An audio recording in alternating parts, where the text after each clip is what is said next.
Aujourd'hui, je m'entretiens avec Claude Lavoie. Claude a œuvré pendant 33 ans au sein des Forces armées canadiennes, a eu une carrière exemplaire, a même reçu l'Ordre du mérite militaire. Malgré tout, le 19 avril 2013, Claude a tenté de s'enlever la vie. Laissons-le nous raconter son histoire.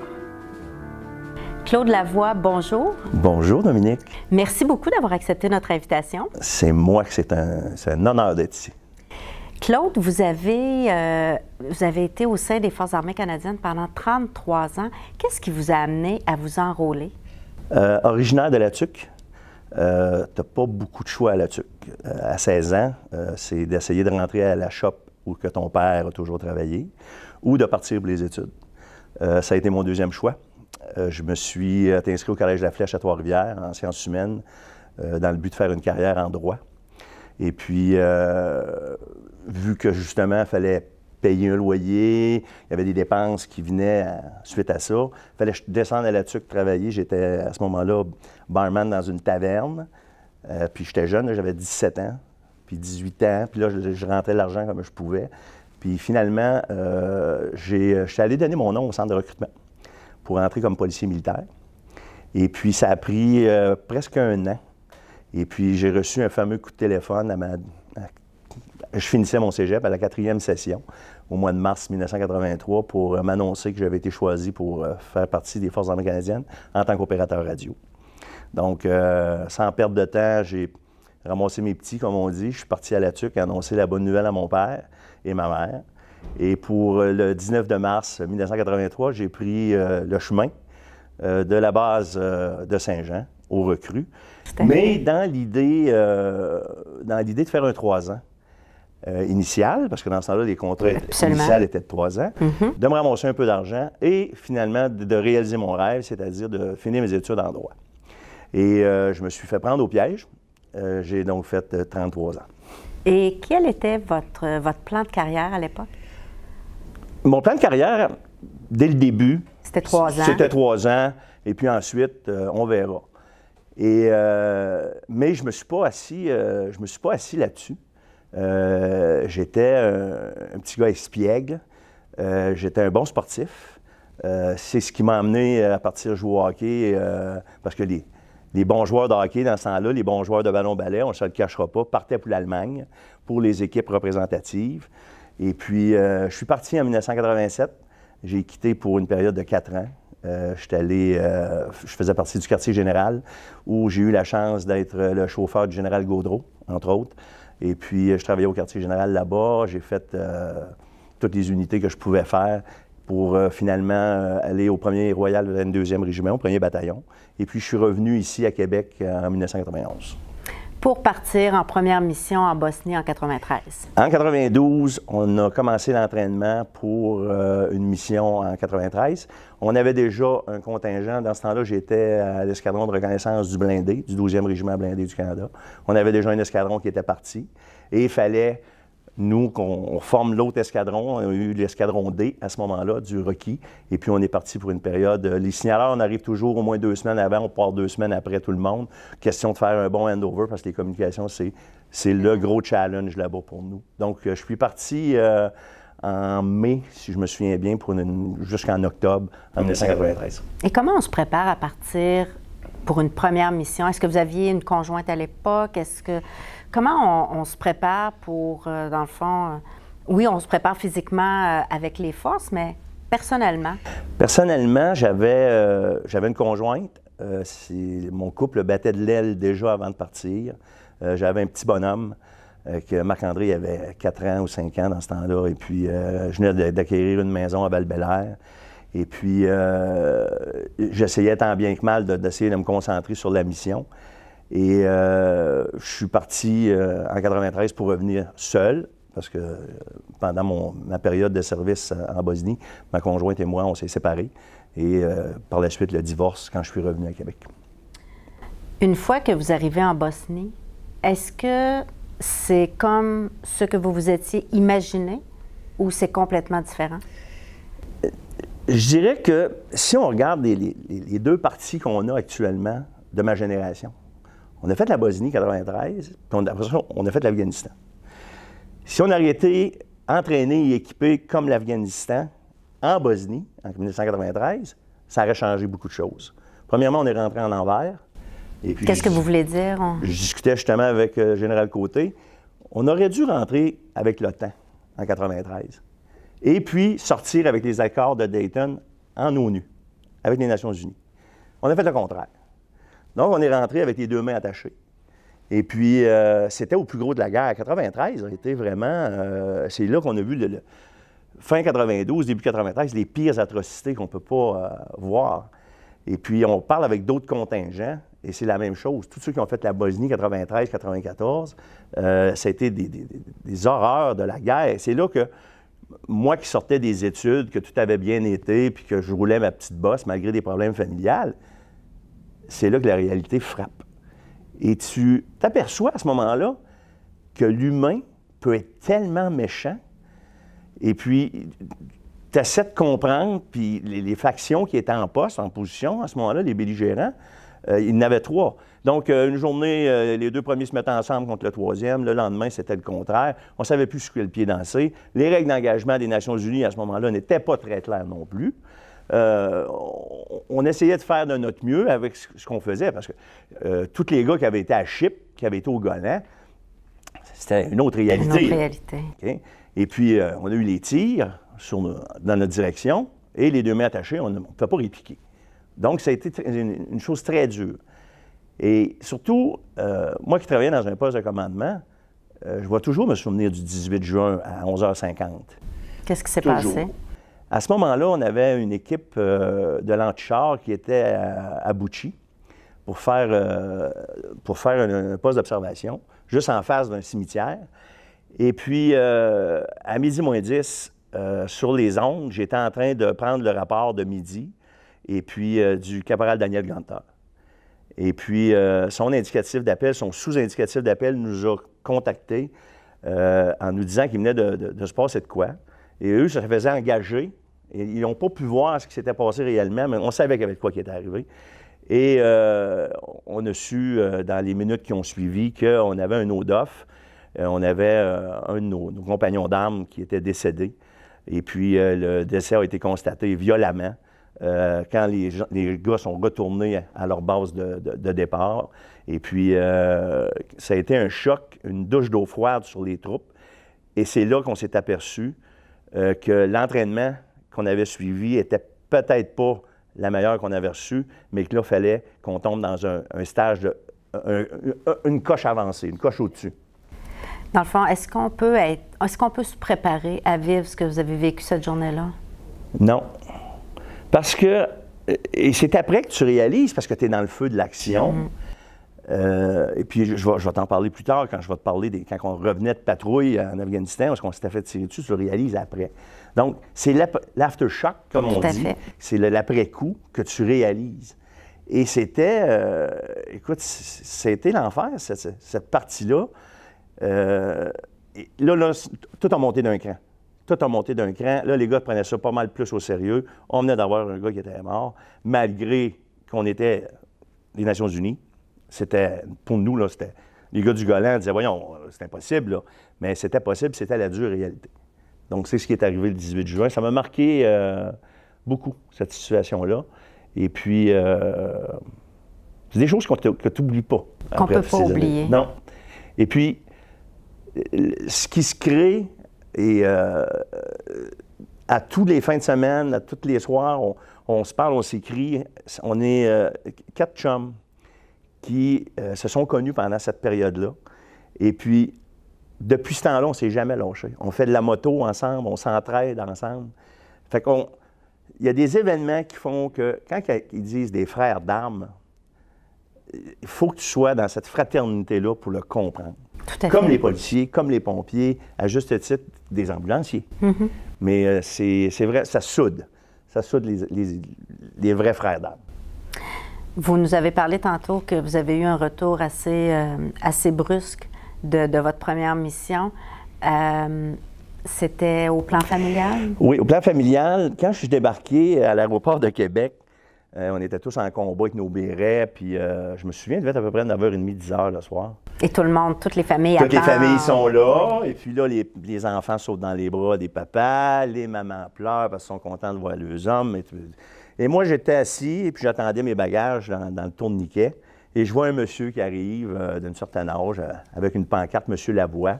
Fait que je m'avance et puis je me présente. Et c'était un huissier qui venait saisir mon camion, qui venait carrément prendre mes biens. Et c'est une histoire qui est vraie au 12e régiment blindé. C'est une légende maintenant. J'ai passé 2 semaines couché dans mon camion, dans le parking du 12e régiment blindé. J'avais arrangé les sièges avec des serviettes. Puis tous les matins, quand les gars allaient monter le drapeau vers 5h30, ils cognaient dans ma vitre de camion pour me réveiller. Puis je me bien en combat, puis j'allais me raser. Puis là, je faisais ma journée d'ouvrage. Puis le soir, les gars étaient fins parce que le petit lunch du soir, avec les petites boîtes à lunch, les gars ramassaient ce qu'ils ne mangeaient pas, puis ils venaient me le donner. Puis, à ce moment-là, c'est la fierté de pas... On n'en demandait pas d'aide.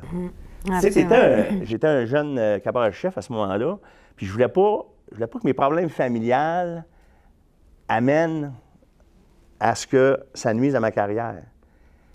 Et si tu regardes, transpose ceci en 2015, 2016, 2017, où les gens qui sont maganés, qui souffrent de PTSD, ne veulent pas non plus que ça paraisse. Fait que c'est à peu près la même chose, là. Puis il ne faut pas être gêné de demander de l'aide. Puis j'aurais dû demander de l'aide, parce que c'est probablement, comme mon psychiatre me dit, c'est probablement tout ça, ta mission, ton retour difficile. Mon fils, j'ai quasiment pas vu mon fils dans cette période-là. Et puis, c'est tout ça, cette accumulation de facteurs négatifs qui a fait en sorte que j'ai refoulé ça pendant des années. Mais j'avais le métier que je ne pouvais pas arrêter. Tu sais, on est revenu en 93, on est reparti en 96, je suis revenu en 97. En 99, on s'en prépare pour une autre sorte de mission en Afrique, où j'étais agent de liaison entre les Français et les Égyptiens. Et puis ensuite, il y a une mutation au travers de tout ça, de 2 ans à Sherbrooke. Tu voyages toutes les fins de semaine, tu reviens, tu pars en Afghanistan. Tu n'as même pas le temps de défaire tes bagages. Je suis reparti 10 mois tout de suite après sur un autre entraînement. J'étais aux opérations. C'est un feu roulant, là. Je reviens de l'Afghanistan en 2009. Je suis muté à Saint-Jean-sur-Richelieu, remuté ici à Valcartier.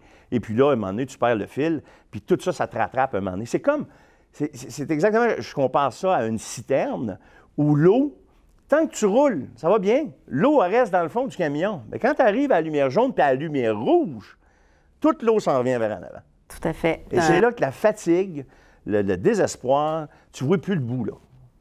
Mais avant de parler de ce qui vous est arrivé, votre dernière mission, c'est l'Afghanistan en 2009. Oui. Comment vous vous êtes préparé à cette mission-là? Premièrement, la mission 2006, c'était une première pour certains de nous autres. On était 37, si ma mémoire est bonne, parce que ma mémoire commence à me faire défaut aussi, la vieillesse. Et on s'en allait, nous, comme ELMO, c'est-à-dire l'équipe de liaison de mentorat opérationnel. On était les premiers Canadiens qui allaient non seulement mentorer les Afghans, mais on allait avec eux sur la ligne. Donc, les Canadiens, c'était la première fois que ça se faisait. Donc, on a eu un entraînement un petit peu différent des autres. Puis là, on avait l'équipement. La vraie veste antiballe, là, pas seulement la veste antifragmentation, la veste antiballe qui pèse 36 livres. On avait du nouveau stock, des nouvelles bebelles sexy après nos armes. Puis là, on s'en allait là. Puis là, c'était, les gars, c'est la guerre. Puis c'est pour ça que quand on a débarqué dans le hangar en 2006, que le sergent-major qui était là pour nous diriger, il a dit « Welcome to war ». Et puis là, tu couches à Kandahar Airfield, où les avions, ça décolle à toutes les 2 secondes. Il y a un avion en réaction qui part, les jets, les hélicoptères. Les nuits, c'est affreux, coucher à Kandahar. C'est pour ça quasiment j'étais allé découcher une couple de fois à Helmand, à Kalat, à Uruzgan, où c'était la tranquillité, puis c'était le temps où on dormait le plus. Parce que justement, le bruit des avions qui est infernal. Tu sais, on se demande pourquoi on a tous des problèmes d'acouphènes. C'est pas pour rien, là. Et c'était un entraînement qui était très différent des autres. Mais encore là, la guerre, c'est imprévisible. Si nous, on s'entraîne différemment, bien eux, ils nous regardent s'entraîner, puis c'est plus facile de faire du mal que de faire du bien. Tout à fait. Donc, à la place de poser rien qu'une mine, bien, ils en posaient 2. Puis, ils avaient trouvé des nouvelles manières de nous attaquer. Diversion en faisant sauter une mine. Pendant qu'on débarquait pour déminer, ils nous attaquaient sur l'autre front. Il y a eu plein de choses. Ils sont débrouillards, là. Il ne faut pas oublier là, qu'ils ont passé de guerre. Ils ne savent peut-être pas lire, mais ils savent étudier le terrain, puis c'est chez eux. C'est pas chez nous. La guerrière rose, là, c'est pas pareil, là. Mais, vous savez, un mort, c'est un mort de trop. On s'est fait blâmer beaucoup. Ils ont blâmé le gouvernement à ce moment-là parce qu'on a eu 158 morts. Morts à la guerre. Et pourtant, il se tue 360 quelques personnes par année sur la route au Québec. Donc, les dommages collatéraux ne sont pas excusables. Mais quand on regarde le contexte, et 2006 on était chanceux dans notre équipe. Les gens du Royal Canadian Regiment l'ont été moins. Si je pense à la compagnie ou au peloton de Charlie, ils ont perdu beaucoup d'hommes. Nous, pour notre part, on a eu 2 blessés. Et on se souviendra toujours du caporal Frédéric Couture qui avait perdu une jambe. Et tout allait bien pour Fred. On l'avait vu la semaine d'avant avec sa prothèse. Et puis en combat, ça ne paraissait pas, là. Il fallait que quelqu'un le sache. Et je crois que c'est le 21 novembre, après souper. Il s'est dirigé vers le fond de la cour familiale. Et malheureusement, s'est enlevé la vie. Sa mère était dans la maison à ce moment-là. Et ça nous rattrape, ça aussi. Est-ce qu'il y a quelqu'un qui a vu quelque chose? Est-ce que quelqu'un aurait pu détecter? On ne sait pas. J'ai eu aussi François Malbeuf qui a malheureusement appelé avec un véhicule sur une mine. Ça a été moins pire, mais François aussi a été blessé. Et puis moi, je connaissais François de l'Allemagne. Et puis, même si tu ne connais pas le gars, tu le connais bien, le cœur veut t'arracher, tu te demandes, Colin Dabin, est-ce qu'on aurait pu faire quelque chose? Et l'Afghanistan nous a appris un nouveau mal qu'on n'avait pas vu, qu'on n'avait jamais entendu parler depuis la Deuxième Guerre mondiale, parce que les vieux n'en parlaient pas. Et on a vu le fameux syndrome du post-traumatique qui a fait surface et qui a fessé fort et qui fesse encore fort. Et puis, on voit les dégâts que le syndrome post-traumatique fait, où on perd de nos frères d'armes qui, malheureusement, se suicident. Et au travers de ça, on se pense fort. J'étais sergent-major, tu es supposé d'être le capitaine America, c'est toi qui arrêtes les balles, tu ne pogneras jamais à la grippe, tu n'as jamais mal à la tête, tu es le sergent-major.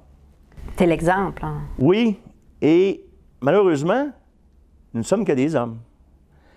Et un jour, je me suis séparé après 19 ans de vie commune parce que j'ai été 7 ans et demi dans les derniers 15 ans à dormir hors du lit familial. Donc, ma conjointe, sans chicaner, sans rien, me dit, écoute, mon fantôme d'amour, avant que ça aille plus loin, puis que, parce que là, on a commencé à acquérir des biens, puis tout ça, elle dit, je pense que je vais quitter la maison, puis je pense que je viens de réaliser que je suis plus faite pour ça, parce que là, j'avais...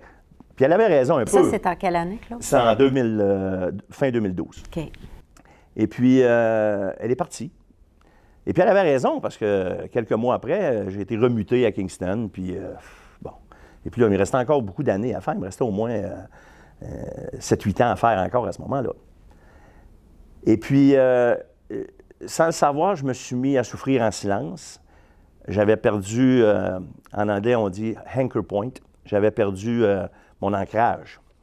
Ma conjointe, du temps, je lui parlais, ça me faisait du bien. J'avais un cercle familial, j'avais tout, là. Mais là, je venais de tomber avec rien. Tu te remets en question. Et c'est là que j'ai commencé. Puis moi, j'étais un gars qui ne dormait pas depuis 1993. Si je dors 3 à 4 heures par nuit, c'est beau. Je me lève encore à rebarrer, débarre, rebord, faire sûr que la porte 3 à 4 fois par nuit. Et puis ça, je vais te compter ça un petit peu plus tard parce que je veux continuer dans ma foulée. Parce que, et là, j'avais connu, dans le temps que j'étais à Saint-Jean, j'avais revu un de mes instructeurs des recrues qui était rendu policier à ce moment-là pour la Sûreté du Québec. Et on avait beaucoup d'atomes crochus tous les deux. D'ailleurs, sa conjointe, encore aujourd'hui, après 33 ans, il l'a connue avec moi à l'école des recrues. Et puis, j'ai toujours eu du respect pour Michel. C'était un gars fantastique. Pour moi, c'était un bon mentor. Et puis, j'avais repris lien avec lui. On s'appelait, à tous les 2 jours, on s'appelait. Puis, des fois, c'était 2 fois par jour. Et je souffrais en silence. Et j'étais tanné, j'avais le mal de vivre. Je ne dormais plus, je ne mangeais plus. J'avais plus rien. Il n'y a plus rien qui m'attirait.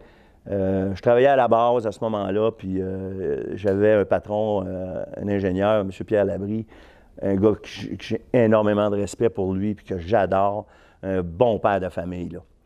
Et puis, même lui, il n'a rien vu arriver. Mais est-ce que les gens vous demandaient comment ça allait? Est-ce qu'ils se préoccupaient? Puis même s'ils ne le faisaient pas, il n'y a aucune responsabilité, mais est-ce que parfois ça pouvait arriver qu'ils vous disent « Écoute, Claude, est-ce que ça va? Est-ce que tu vas bien? » Vous savez, par mon caractère jovial... Tout allait bien. Tout allait bien. Pour eux, là, Claude Lavoie, c'était l'homme fort, c'était le rock, c'était le gars qui dépannait tout le monde, puis qui, justement, comment j'en envoyais de gars au 2e étage? Parce que je voyais leur détresse, je les voyais aller, moi, mais je ne me regardais pas dans le miroir. Et ce reflet du miroir, le 19 avril, j'ai pris la décision que c'était fini et que je tournais la page. On est en quelle année? On est en 2013. Et le 18, la veille, j'ai pris la décision de fermer les livres. Et à ce moment-là, je pense que ça a été une nuit de plus que 4 heures. Parce que j'étais serein, ma décision était prise, j'arrêtais le lendemain de souffrir, puis je m'en allais vers un monde meilleur. Comme on dit, dans ma tête. Vous aviez mis une date au calendrier. Oui, j'avais mis une date, puis j'avais quasiment mis 1 heure. Donc, le samedi matin, je me suis levé, et puis j'ai tout fait le ménage dans ma maison. Plus que d'habitude. Je me suis mis la musique toute la journée. Et puis Michel m'a appelé dans l'après-midi de Saint-Jean sur Richelieu et il m'a demandé comment. Puis, si tu fais, tu vas-tu rouler en Harley? J'avais une Harley Davidson. Et je dis non, je suis tranquille aujourd'hui, je reste tranquille à la maison. Et sur Facebook, quelques heures après, il a mis des photos de moi, mes chums, lui, puis il a juste mis le petit commentaire « T'es pas tout seul ». Lui, il sentait, j'ai l'impression. Et travaillant dans le domaine policier, ces samedis soirs, Michel, c'était lui et sa femme. Peut-être la réussite du succès du couple, que c'était réservé. Le samedi soir, c'était Michel et Guylaine. Et il n'y avait pas de téléphone, il n'y avait rien. On dérangeait jamais M. Basque le samedi soir. Donc, je lui ai envoyé un courriel sur un texto sur son BlackBerry du travail, sachant qu'il prendrait ses courriels probablement juste le samedi ou le lundi matin de retour au boulot. Et je lui dis merci beaucoup, Michel, puis je vais prendre soin de vous autres en haut. Et puis, t'en fais pas, tout va bien aller. Et dans ma tête, la décision était prise et je voulais, moi, juste me déboucher une petite bouteille de vin, m'asseoir dans mon petit garage, partir ma Harley Davidson et puis me laisser aller, puis le temps aura fait son œuvre. Je ne sais pas si c'est le destin. Ma motocyclette n'a jamais démarré. Il fallait que je me trouve un plan B. Un petit peu plus drastique, mais il fallait... J'étais décidé, là. Il fallait que je m'en aille, puis c'était décidé. Donc, je me souvenais que j'avais une arme à la maison, une arme familiale, de type 410, pour aller à la chasse à la perdrix. Et on s'était passé ça dans la famille. Je pense que si elle avait tiré 5 balles, 5 cartouches, Je pense que c'était assez. On n'était pas des chasseurs chez nous, on n'était pas des grands pêcheurs. De toute façon, moi, la chasse, c'est plate à dire, on allait la faire outre-mer. Et je suis allé prendre la 410 et j'ai pris les cartouches. Je n'ai pris 2. En cas qu'il y en a une qui ne marche pas. Un gars fait Ah oui. préventif. Préventif. Ben oui, ça en major. Et j'ai mis sur mon oreiller une photo de mon fils. Qui avait quel âge à l'époque? Marc-André, en 2013, avait pas loin de 25 ans. Est-ce que vous lui aviez parlé dans la journée? Non. Moi, mon fils, malheureusement, on a perdu contact depuis les 5 dernières années. Il est aux États-Unis. Et système matriarche, sa mère, là, complètement monté contre moi, mais ça, faut y faire. Ça fait partie de la vie. Tout le monde me dit « Ah, t'en fais pas, quand il va avoir des enfants, il va revenir. » Bon, je laisse ça à la divinité. Et j'avais mis mes médailles sur mon oreiller. Et j'avais mis les cartouches et le fusil de chasse. Et j'ai pris une chaise que j'avais emmenée dans ma chambre. J'avais mis de la musique. Il est environ 9h, 9h15. Et en écoutant la musique douce, j'étais serein comme jamais j'aurais pu être. Ma décision était prise, je me voyais déjà en haut au paradis, tout allait bien. Tout était réglé. Puis tout était réglé, tout était fait. Puis là, j'ai juste me posé une question, c'était, bon, mes papiers sont-ils en règle? Oui, tout est en règle. Oui, OK, oui, je peux partir en paix. Est-ce que vous avez pensé à vos parents? Non. C'est une maudine de bonne question. Probablement que j'y ai pensé dans mon temps de dépression. Tu sais, à mes 2 sœurs. J'ai-tu pris le temps de leur dire je les aime? Quand est-ce que j'ai pris ma mère dans mes bras la dernière fois? Tu sais, tu y penses dans ces moments de dépression-là. Tu sais, ce que j'aurais pu faire aussi, c'est sauter dans mon truck puis partir m'en aller m'installer à la tuque 1 semaine, 2 semaines, puis prendre, tu sais, 2 semaines de congé de maladie, puis aller me faire gâter par ma mère. Je ne l'ai pas fait. Et non, je pensais à rien. Je dois t'avouer, là, que je pensais à rien. Et le téléphone sonne. Je regarde le téléphone et je m'aperçois que c'est Michel à Saint-Jean.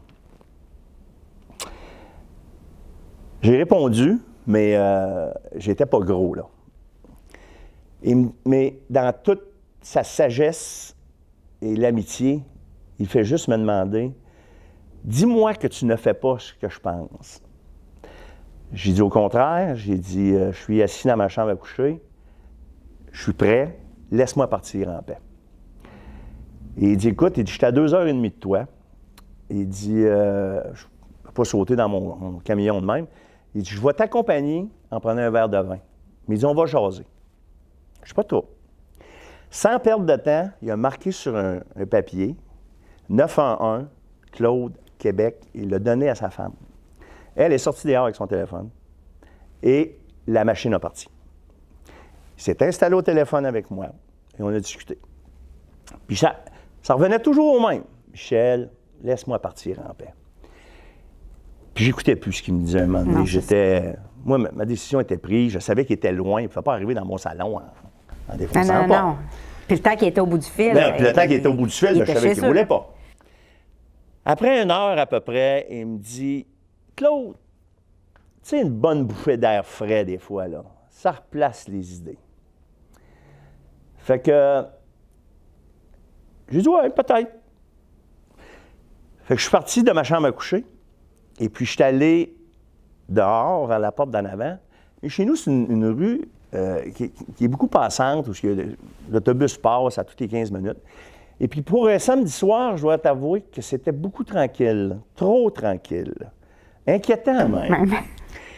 Donc, je suis sorti un peu la tête sur le côté et j'ai aperçu quelques autos de police qui étaient stationnés. Il y avait une ambulance un peu plus haut et 2 autres chars de la police de Québec qui étaient un peu plus bas. Pas de flasheur, rien. Et là, Michel avait déjà commencé à me demander où j'étais dans ma maison, quelle sorte d'arme que j'avais dans mes mains. Il me faisait parler.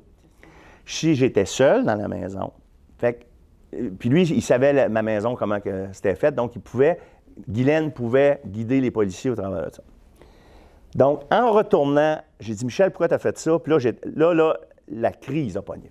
Puis en m'en allant à la chambre, j'ai tout fermé les lumières en m'en allant dans ma chambre. Et j'ai crié à Michel, tu n'aurais pas dû, tu viens juste de te déclencher. J'ai pesé sur le haut-parleur, j'ai mis le téléphone sur le lit, j'ai pris mon arme, je l'ai chargé, je l'ai accoté sur le bord du lit, je me suis accoté le canon dans le fond de la gorge. Puis quand je suis venu pour tirer, Michel, il criait comme un cochon qu'on égorge. Il venait de m'échapper. Puis il savait qu'il venait de m'échapper. Et ça m'a, je vous en parle, et ça m'a glacé le sang de l'entendre crier de même après moi. Et je l'entendais crier après moi 30 ans plus tôt, quand j'étais à l'école des recrues. Et j'ai tombé blackout. Je me suis retiré le canon de la bouche. Puis probablement qu'il criait après moi, sors dehors, allume les lumières, ils vont rentrer, ça va être le Far West là-dedans. Puis mets tes mains sur la tête, monte tes mains, amène le téléphone. Puis il me criait, là, puis il me guidait. Allume. Puis là, j'allumais les lumières en m'en allant. Je suis sorti dehors, dans mon stationnement. Et là, la cavalerie s'en venait. Et j'ai déposé le téléphone sur le coin du bumper arrière, du pare-choc. Je me suis mis à genoux. Et j'ai mis mes deux mains sur mon véhicule. Et j'ai vu les policiers rentrer dans la maison. Et tout d'un coup, j'ai senti deux mains amicales sur mes épaules. Et les policiers de Québec, que je lève mon chapeau, et je les remercie, ont dit, Claude, c'est fini. Ils ont pris le téléphone, ils ont dit, c'est beau, on l'a. Ils ont te rappel. Ils ont raccroché. Une policière est sortie avec le fameux fusil de chasse. Elle dit, il était moins une, le canon est encore tout trempe. J'avais dans la bouche. Et puis, ma première réaction a été, l'ambulance est arrivée dans mon entrée du garage. Et j'ai dit au gars, et à ce moment-là, là, je savais là, que je venais de mettre ma main dans un engrenage. Et là, j'ai tout vu ma carrière défiler. Et là, je me suis vu là, à terre, là, fini. Ça y est, le capitaine America vient de perdre son bouclier. Et j'ai dit aux policiers, parce que là, les voisins étaient sortis, hein, avec 5 chars de police dans le cours, puis les ambulances. Puis là, les flashs marchaient. Là. Et les policiers, je leur ai demandé, vous ne me mettrez pas les menottes, hein? Ils ont dit, non, Claude, on ne te mettra pas les menottes. Ils ont dit, tu vas embarquer dans l'ambulance. Ah, j'ai dit, non, ça non plus. Et on dit, regarde ce qu'on va faire. On va t'embarquer dans l'auto de police, puis l'ambulance, puis on va s'en aller dans le parking du petit centre d'achat, là, puis on va relaxer un peu. Et je suis entré dans l'ambulance, il y avait une dame d'urgence santé qui était là, il y avait les 2 infirmiers, et les policiers se sont assis. Il y avait 3 policiers qui étaient assis sur le banc là. Moi, j'étais assis sur le petit strapontin, que l'ambulancier, normalement, quand il fait ses manœuvres. Et la madame d'urgence santé me dit, qu'est-ce qui s'est passé? Et là, j'ai commencé. La Bosnie, l'Afrique. J'ai dit Sarajevo, c'était un stade olympique, puis à la fin, c'était un cimetière à ciel ouvert. L'Afghanistan, je suis fatigué, je m'excuse de déranger tout le monde, puis moi, je ne voulais pas déranger personne, je voulais partir tranquille.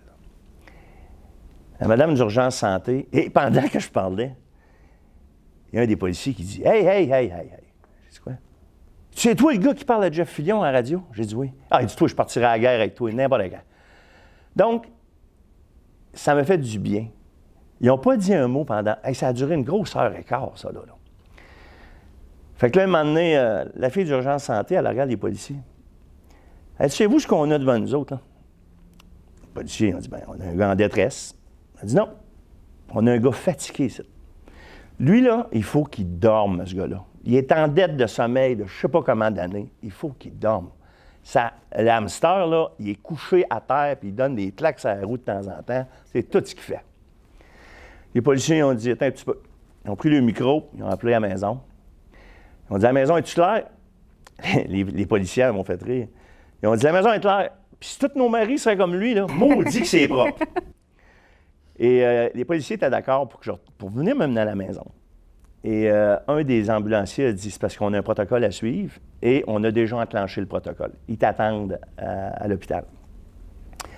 Et juste de voir mes yeux, les policiers ont dit, là, on va aller te mener nous autres. Et je me souviens d'être entré à l'hôpital où ils m'ont emmené.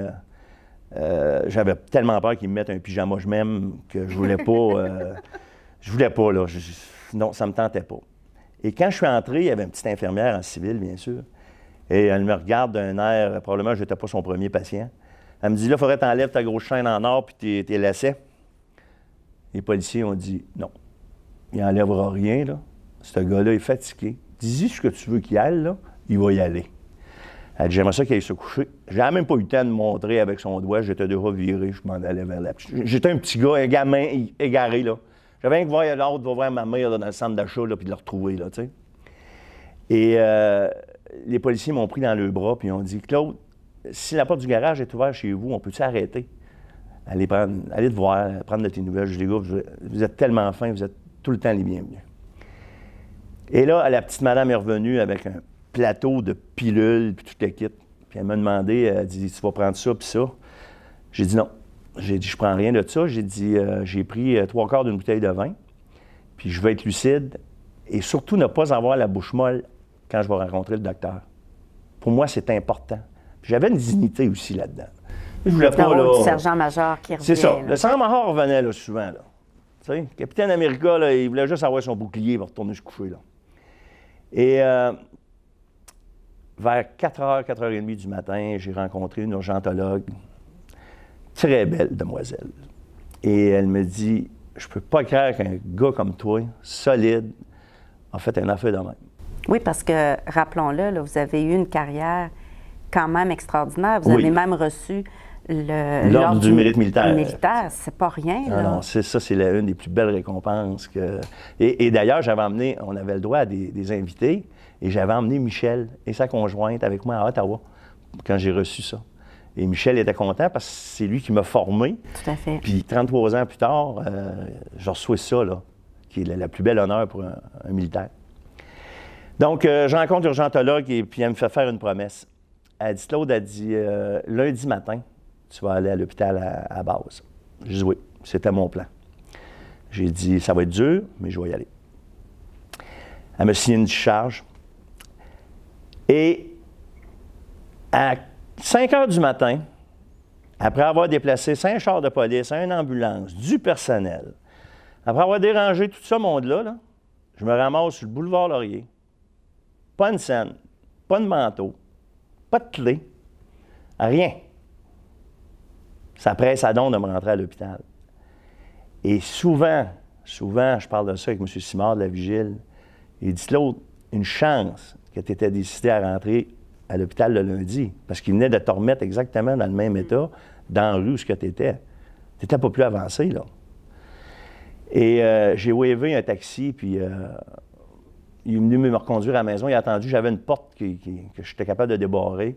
Et puis, je suis allé chercher mon portefeuille, mon porte-monnaie pour justement payer le taxi via la Caisse populaire. Et je suis revenu. Il devait être à peu près à 6h30, 7h à ma maison. Et je me suis étendu dans le fameux lit, à côté de la photo de mon fils et de mes médailles. Et là, j'étais brûlé, vidé.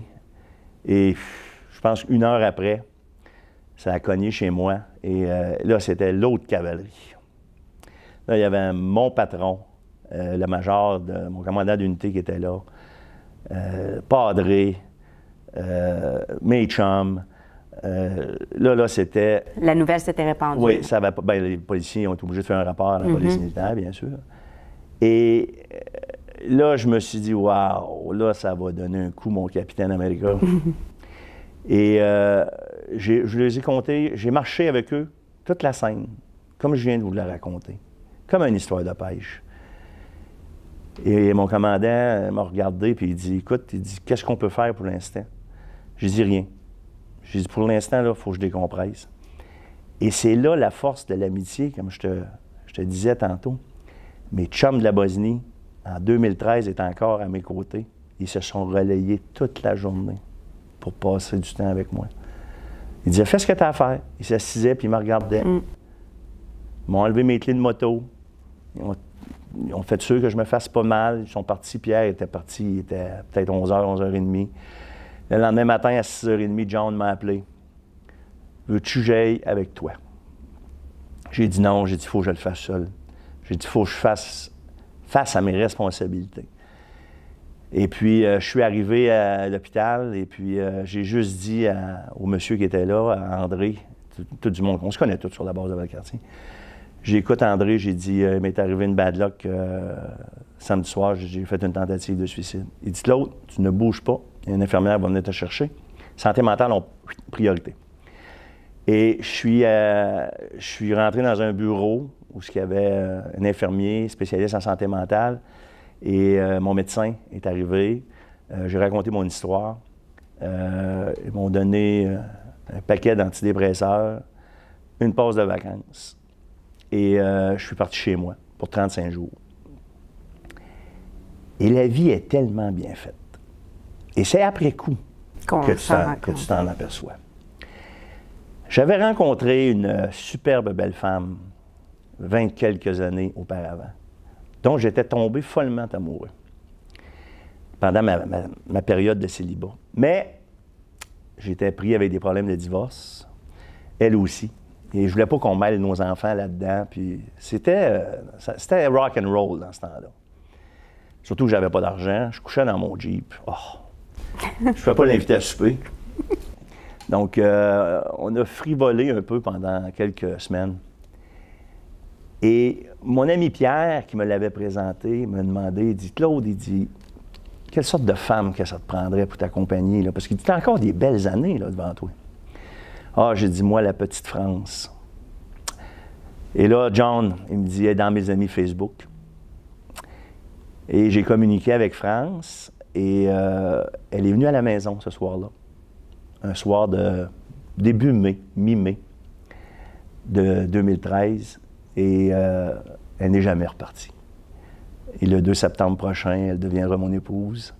Et là, c'est là que tu te rends compte que la vie est belle. Et si j'aurais pas été chercher de l'aide, je ne serais pas le Claude Lavoie qui serait capable de vous parler aujourd'hui. Et j'ai eu l'aide dont j'ai besoin parce que je l'ai demandé. Tout à fait. Et j'essaie le plus possible de sensibiliser les gars qui souffrent de PTSD. Je vais vous donner un exemple. J'ai fait partie du Club Rotary pendant quelques mois et il y a un jeune homme, on va l'appeler Jonathan, et Jonathan a été 3 ans roulé en boule dans son sous-sol, divorce, tout ce qui vient avec. Et Jonathan était sur Facebook et il s'est mis à me voir aller, puis tout le kit. Puis moi, je n'étais pas gêné de raconter mon histoire, autant à la radio qu'à la télévision. Et Jonathan s'est acheté un habit et est venu me rejoindre pour un dîner au Mess des officiers. Je ne l'avais jamais rencontré. On avait nos dîners du Club Rotary au Mess des officiers. Et en lui parlant, et j'avais un autre copain qui, lui, était un maniaque de plongée sous-marine. Et lui, il avait déjà son cours de base. Et on a poussé Jonathan à aller suivre son cours d'instructeur. Et Jonathan donne des cours maintenant de plongée sous-marine. Et il a des qualifications incroyables. Ses enfants sont toujours avec lui dans la piscine en train de faire maintenant de la plongée. Et on a sauvé ce petit bonhomme-là. Mais c'est le gars qui a pris la peine de faire des recherches, de s'intéresser à quelque chose, de venir parler aux bonnes personnes. Et puis, il s'est, comme on dit, botté le cul. Il ne faut pas attendre que quelqu'un vienne... Et je le dis souvent, si vous restez dans votre sol, les gars, là, quand je passe en avant de chez vous, je ne vois pas ce que vous faites. Mm-hmm. Si vous m'envoyez la main, ou si vous levez la main pour demander de l'aide, c'est sûr qu'il y a quelqu'un qui va y aller. Il y a tellement de ressources. Il y en a beaucoup. Tout à fait. Les numéros de téléphone sont disponibles. Il y a des gens qui sont disponibles. Et juste la manière que vous écrivez des fois sur Facebook. Moi, je ne sais pas si j'ai le don de détecter ça, mais j'ai fait 3-4 téléphones dans les dernières années, parce que le gars, quand il répond, il dit « Je suis content que tu m'aies appelé parce qu'il dit là, j'ai besoin de parler. » Ça prend pas grand-chose. Juste la manière que les gars écrivent. Donc, il faut être à l'écoute. Et si on se dit des frères d'armes parce qu'on sauve la vie au front, c'est aussi important, à notre tour, d'être des vrais frères d'armes. Parce que c'est là que tu peux sauver pas seulement ton chum du front qui est en danger au front, Mais en le sauvant lui, tu vas sauver probablement sa vie familiale, la relation avec les enfants. Puis tu vas sauver pas mal plus que tu penses en lui donnant un coup de main. Puis vous n'êtes pas obligé de les accompagner pendant X temps. Vous n'êtes pas des mères Teresa. Premièrement, on n'est pas des spécialistes là-dedans. Mais il y en a des spécialistes là-dedans. Puis votre rôle, c'est de les guider là. Puis quand ils rencontrent 1 an après, 2 ans après, bien, cette personne-là va probablement te remercier parce que tu l'as amené à bon port, puis tu lui as dit, à cette heure, regarde, voilà. Monsieur X ou Madame X va t'aider. Moi, c'est, après ma tentative de suicide, j'ai essayé de reprendre la vie comme je pouvais, mais je la vois sur un autre œil maintenant, cette vie-là. Mes priorités ont beaucoup changé. Matériel, c'est... non. Maintenant, c'est ma conjointe, mes amis, ma famille, c'est... puis les frères d'armes, ça fait partie de notre famille. Tout à fait. Mais j'invite tous les gars, là, ou les filles qui ont des problèmes, là, il faut qu'ils se manifestent. Il faut qu'ils aillent où il y a besoin d'aide. Mais si vous aviez un message à leur livrer, là, ceux qui ont peut-être, qui nous écoutent aujourd'hui, puis qui ont peut-être une date au calendrier, là. Reporter cette date-là ou changer de calendrier. Définitivement. Ça ne vaut pas la peine. Parce que c'est un geste, tu ne peux pas revenir en arrière. Tu ne peux pas revenir en arrière. Écoutez, on a eu un cas où le motocycliste qui avait enlevé son casque, qui avait demandé de l'aide, probablement un téléphone qu'il a fait, puis que personne n'a répondu. Et malheureusement, il y a eu un gros accident. Son but, c'était de s'enlever la vie. Aujourd'hui, il n'a plus de vie. Il est assis dans une chaise roulante, puis c'est encore pire. Donc, il faut y penser. C'est sûr que on fait notre propre bonheur, comme on dit. C'est nous qui faisons notre chance. Puis c'est pas assis dans le fond d'un sous-sol que la chance va tourner pour nous. Aujourd'hui, Claude Lavoie est capable de parler de son expérience. Est capable, je donne des conférences sur ma carrière militaire et l'histoire des guerres modernes aux pères maristes, et puis à des enfants de secondaire 4, secondaire 5. Et c'est le fun de voir pousser cette belle jeunesse. Mais si tu veux voir pousser cette belle jeunesse, bien, il faut que tu prennes soin de toi aussi pour les voir pousser, ces enfants-là. Et c'est tellement important. Et je reviens encore, je le redis et je le répéterai toujours, demandez l'aide. Elle est là, l'aide. Et quand moi, ça m'est arrivé, c'est drôle parce que le colonel commandant du secteur m'a appelé et, personnellement. Et il m'a dit, Claude, si tu penses ne pas recevoir l'aide nécessaire, appelle-moi personnellement. Il dit, tu as tellement aidé des gens, parce que j'avais aidé son beau-fils dans une période difficile. Il dit, tu n'as tellement aidé que c'est à ton tour. Puis si tu as un doute que tu n'as pas l'aide que tu mérites, appelle-moi personnellement. Puis je vais faire en sorte que tous les gars reçoivent équitablement le même traitement. Et quand je vais rencontrer mon psychologue et mon psychiatre, ça c'est des mots qui faisaient peur avant. Psychiatre, psychologue, ah, tu consultes? Oui, je consulte. Ça me fait du bien. Et puis je l'appelle mon ami du jeudi, avec qui je passe 1 heure et demie à discuter de ma santé mentale. Et ma conjointe, elle me dit toujours le mercredi soir, elle dit « Ah, demain, tu as ton rendez-vous avec ton ami. Tu y vas, hein? Tu ne trouves pas de défaite pour ne pas y aller. » Non, non, parce qu'elle voit que ça me fait du bien. Et je rencontre des caporaux-chefs qui m'ont connu comme sergent-major. Et s'ils disent « Ah, si le capitaine America est ici, ben lui ici, il souffre. Comme moi, je souffre. » Fait qu'on a juste besoin de se regarder, parce que c'est morbide d'aller là. C'est le salon funéraire. Là. Personne ne se parle. Tout le monde texte. La maladie du siècle. Et ça, c'est une cause. Ça a un bon côté parce que tu es capable de rejoindre n'importe qui, n'importe quand. Mais ça a un effet négatif, c'est qu'on a coupé toute relation interpersonnelle aussi. Ça peut causer l'isolement aussi. Oui, définitivement. Donc, c'est un peu funéraire, elle est là. Puis moi, je m'amuse à parler fort là-dedans. Puis quand je rentre, je salue le monsieur Jocelyn qui travaille là, un chic type de la compagnie de sécurité. Et puis moi, je rentre, puis « Bonjour Jocelyn, as-tu passé une belle journée? » Puis « Ah oui, monsieur Lavoie, puis vous? Alors, regarde, je viens voir mon ami, ça va bien aller, mais je sors d'ici. » Puis jase, bonjour, bonjour, mais les autres, là, ça rentre la tête baissée, puis ils parlent dans le petit rond. Oui, Monsieur Tremblay, j'ai un rendez-vous avec la docteure un tel. Ah, OK.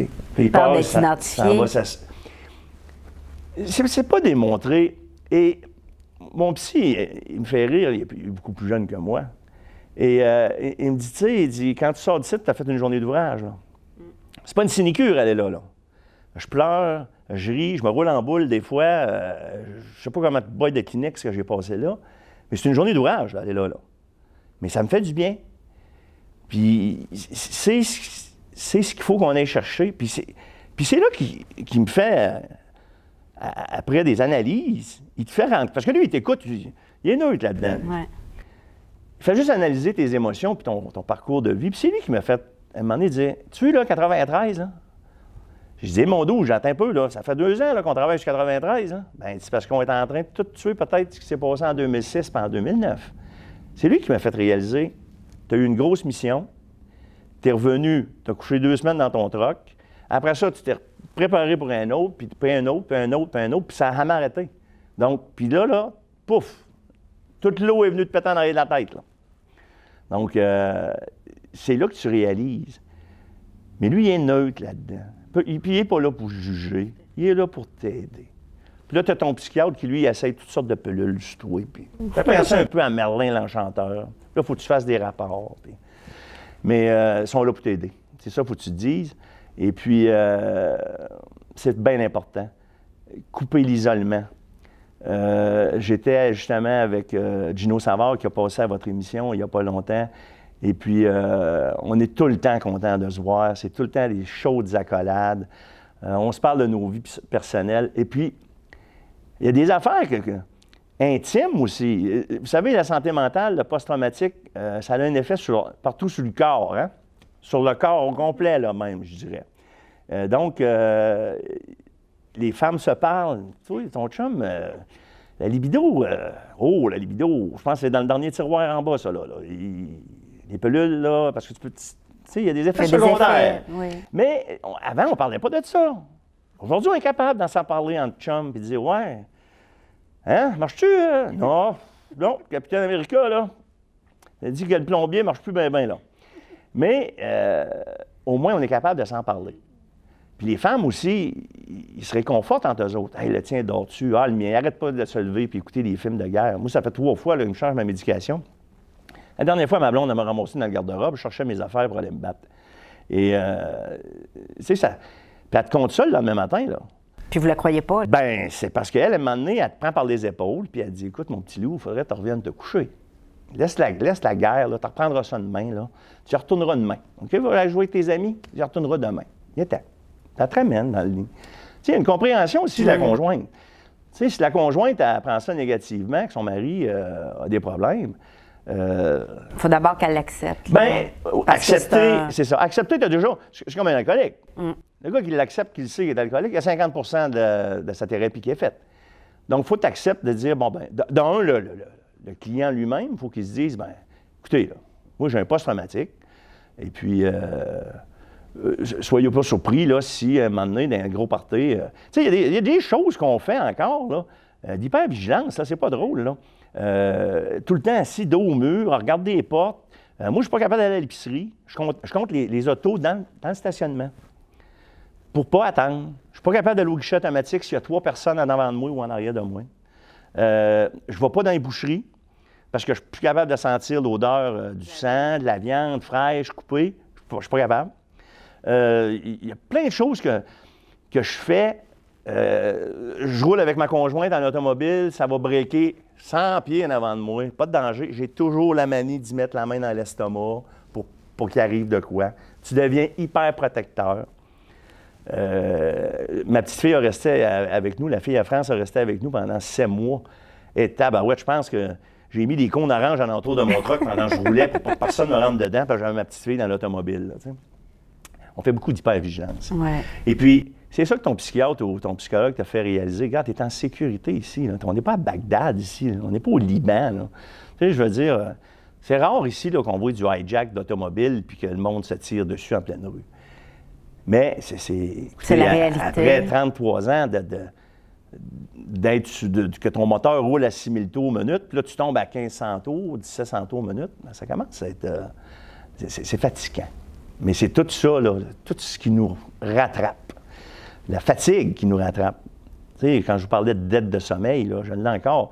Tu sais, mon petit nap de 3 heures l'après-midi avec mon chien, ça fait du bien, là. C'est important. Oui, il est important. Puis mon chien aussi est important, parce que les autres, ils te comprennent pas mal plus que n'importe quel psychologue. Moi, je sais bien que mon petit Jack Russell, quand j'ai de la peine, il s'en vient s'asseoir sur moi, puis il me lèche la face, puis... c'est important. Puis tu t'attaches à tout. Tu sais, faut que tu mordes dedans, là. Je m'excuse, là, mais il faut que tu mordes dedans. OK? La vie, là, c'est beau, c'est le fun, puis il faut en profiter. Et aujourd'hui, Claude Lavoie a quoi comme projet à court terme, mis à part son mariage en septembre? Claude fait beaucoup de radio. Je suis un gars d'actualité, trop. Ma conjointe, elle capote parce que j'écoute 3 postes de radio en même temps, je regarde 2 TV en même temps. Je suis un gars qui a beaucoup d'actualité. Pat Raymond adore ça parce que je suis capable de l'alimenter quand on fait de la radio mollo, la radio des vétérans. Et... je fais encore probablement de la télévision avec Céline Galipo au mois de novembre. Il y a des choses que je prépare. Et Claude Lavoie va probablement reprendre un petit travail à temps partiel. J'ai une offre demain. Là, je vais rencontrer un employeur demain pour un petit 3 jours semaine.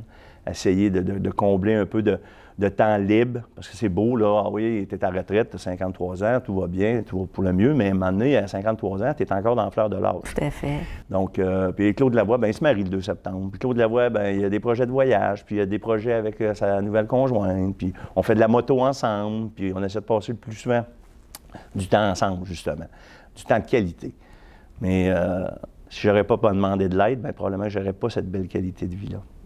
Mais en tout cas, c'est un Claude Lavoie heureux qu'on a reçu aujourd'hui. Oui, je vous remercie infiniment de votre invitation. Ça m'a fait tellement plaisir de Bien, merci beaucoup, Claude. Sincèrement, merci. Ça me fait plaisir. Cette semaine, dans notre segment Service offert, je m'entretiens avec M. Michael Shane. M. Shane nous parle de la prévention du suicide et du rôle important que jouent les sentinelles. M. Shane a embrassé la cause du suicide suite aux gestes que son fils a posés en 2005. M. Shane, merci beaucoup. C'est vraiment un honneur pour nous de vous accueillir à l'émission Sur la ligne de combat. Bien, merci de me recevoir. M. Shane, comme vous dites très bien, dans une autre vie, vous avez été juge à la Cour du Québec et au Tribunal des droits de la personne. Oui. Qu'est-ce qui vous a amené à embrasser la cause du suicide? En 1995, un de mes fils, le deuxième, Philippe, 25 ans, s'est enlevé la vie. Et 2 ans plus tard, je me suis présenté au Centre de prévention du suicide en leur demandant si je pouvais devenir bénévole et contribuer à éviter ce qu'on avait vécu, nous, comme proches, comme parents. Et est-ce que vous avez été témoin d'un signe quelconque de la part de Philippe avant qu'il commette l'irréparable? D'abord, oui puis non, hein? Dans le sens que pour comprendre des signes, il faut les connaître ou il faut être renseigné. Et il y avait, écoutez, à un moment donné, Philippe a obtenu une maîtrise en psychologie en juin 1994. Dès l'automne, mon épouse m'annonce qu'il fait une dépression. Et j'ai dit, voyons, ça se peut pas. En février, il est allé jusqu'à écrire une lettre d'adieu et il avait planifié son suicide. Il est allé au pont de Québec, puis il l'a pas fait, là. Mais quand même, les gens à son travail ont retrouvé sa lettre et son épouse nous l'a amené. Je l'ai amené à l'hôpital et en soirée, il a été placé en aile psychiatrique à l'Hôtel-Dieu de Lévis où il est resté sous observation 1 mois de temps. Ils l'ont libéré. Et quand ils l'ont libéré, je me suis dit, bon, il est guéri. Ils l'ont libéré, mais ils ne l'auraient pas libéré s'il n'était pas guéri, si tout n'était pas correct. On lui a demandé ou prescrit de suivre une thérapie, prendre des médicaments, des antidépresseurs. Il en a pris, il a suivi les consignes. Rendu en août à ma fête, mi-août, il nous annonce j'ai arrêté de prendre mes médicaments. J'ai dit bravo, merveilleux. Ça veut dire qu'il est guéri, il se sent bien. Il a une maîtrise en psychologie. Il doit savoir si, tout à fait, s'il se sent bien. Et 3 mois plus tard, fin novembre, il s'enlève la vie. Et est-ce que vous en aviez déjà parlé oui, avec lui? Oui, il y avait des signes dans ce récit-là. Mais à chaque fois, vous remarquerez, je suis arrivé à la mauvaise conclusion, par ignorance. Je ne savais pas. Je n'avais jamais entendu parler de détresse psychologique grave, encore moins d'idées suicidaires. Je ne connaissais personne qui s'était enlevé la vie. Je n'avais aucune sensibilisation ou de renseignement qui... Dans le fond, vous écoutiez ce que Philippe vous disait, puis vous en êtes venu à la conclusion que si, par exemple, on l'a libéré, il arrête de prendre ses médicaments, bien, tout va bien, tant mieux. Moi, j'ai vu des signes positifs. Des éléments négatifs qui étaient des signes positifs. Quand je dis qu'il a arrêté de prendre ses médicaments, c'est sans l'approbation de son médecin. Vous savez, c'est correct d'arrêter de prendre les médicaments quand le médecin est d'accord, quand c'est suivi. Tout à fait. Alors, non, moi, je me suis trompé sur toute la ligne. Est-ce qu'on s'en veut en tant que parent? Oui. Mais en même temps, on ne doit pas se sentir responsable. J'ai beaucoup travaillé avec des parents endeuillés depuis, dans mon bénévolat. Et je pense que c'est minuscule ceux qui ne se culpabilisent pas. Vous parlez de bénévolat, vous faites beaucoup de bénévolat pour une association. Bien, comme je vous dis, oui, pour la prévention du suicide et auprès de gens en détresse, auprès des endeuillés, des parents endeuillés surtout. Il y a beaucoup de choses qu'on peut faire qui peuvent changer les choses. Oui, parce que je lisais des statistiques, 4 personnes qui se suicident par jour au Québec. 25 des gens reçoivent l'aide professionnelle adéquate. 50 n'en reçoivent aucune, c'est énorme, et 25 reçoivent une aide inadéquate. Qu'est-ce que vous pensez de ces statistiques? C'est échafaudé sur la détresse grave et les préjugés. Parce que c'est tabou encore. C'est tabou. Vous savez, on ne se vante pas là, de faire un burn-out, de vivre une détresse psychologique grave, de se dire à nous-mêmes, je suis au bout de mon rouleau, il n'y a rien à faire, j'ai perdu espoir. On ne se vante pas de ça. Et on ne veut pas avoir un dossier dans lequel c'est inscrit, là. C'est exactement ce que je m'apprête à vous dire. Oui, voilà.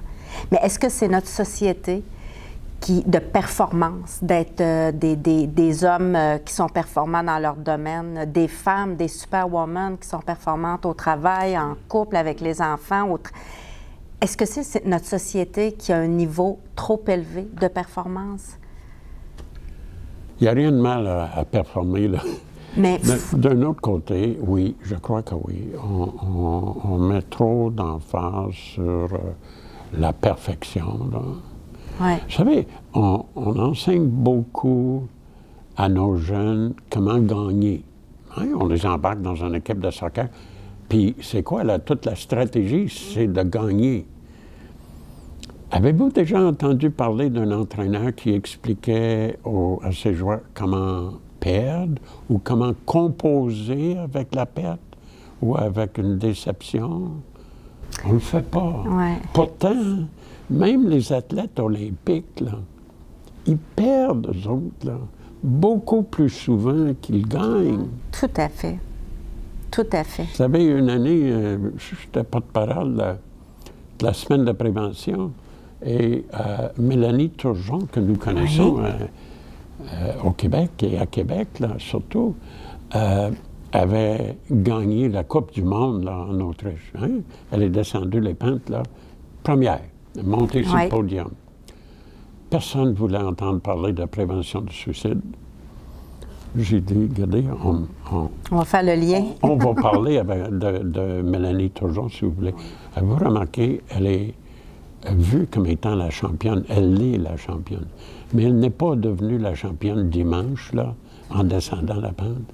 Elle est devenue championne l'an dernier, à chaque fois qu'elle s'est relevée après une chute, après avoir terminé dernier même, ou après, ouais. Après avoir perdu, pour ainsi dire. Parce que perdre, c'est pas un échec, c'est pas mauvais quand on sait comment, comment on sait rebondir après l'échec. Bien, c'est là qu'on devient fort. Tout à fait. Et quand on a besoin d'aide, quand on est dans une détresse grave, où on perd espoir, puis on perd nos moyens, là aller chercher de l'aide, c'est pas un signe de faiblesse. Pensez-y, c'est un signe de force. Tout à fait. Hein? Et selon vous, qu'est-ce qui fait que les gens perçoivent ça comme un signe de faiblesse quand ils ont... Ça revient à votre question, là, la société performante. Ils sont gênés de... On n'a pas d'affaires, on n'est pas là, on n'est pas dedans, on ne fait pas partie du monde. On est comme exclus. Quand tout le monde autour de nous, c'est des gagnants. Tout à fait. Puis nous, on perd. On a de la difficulté.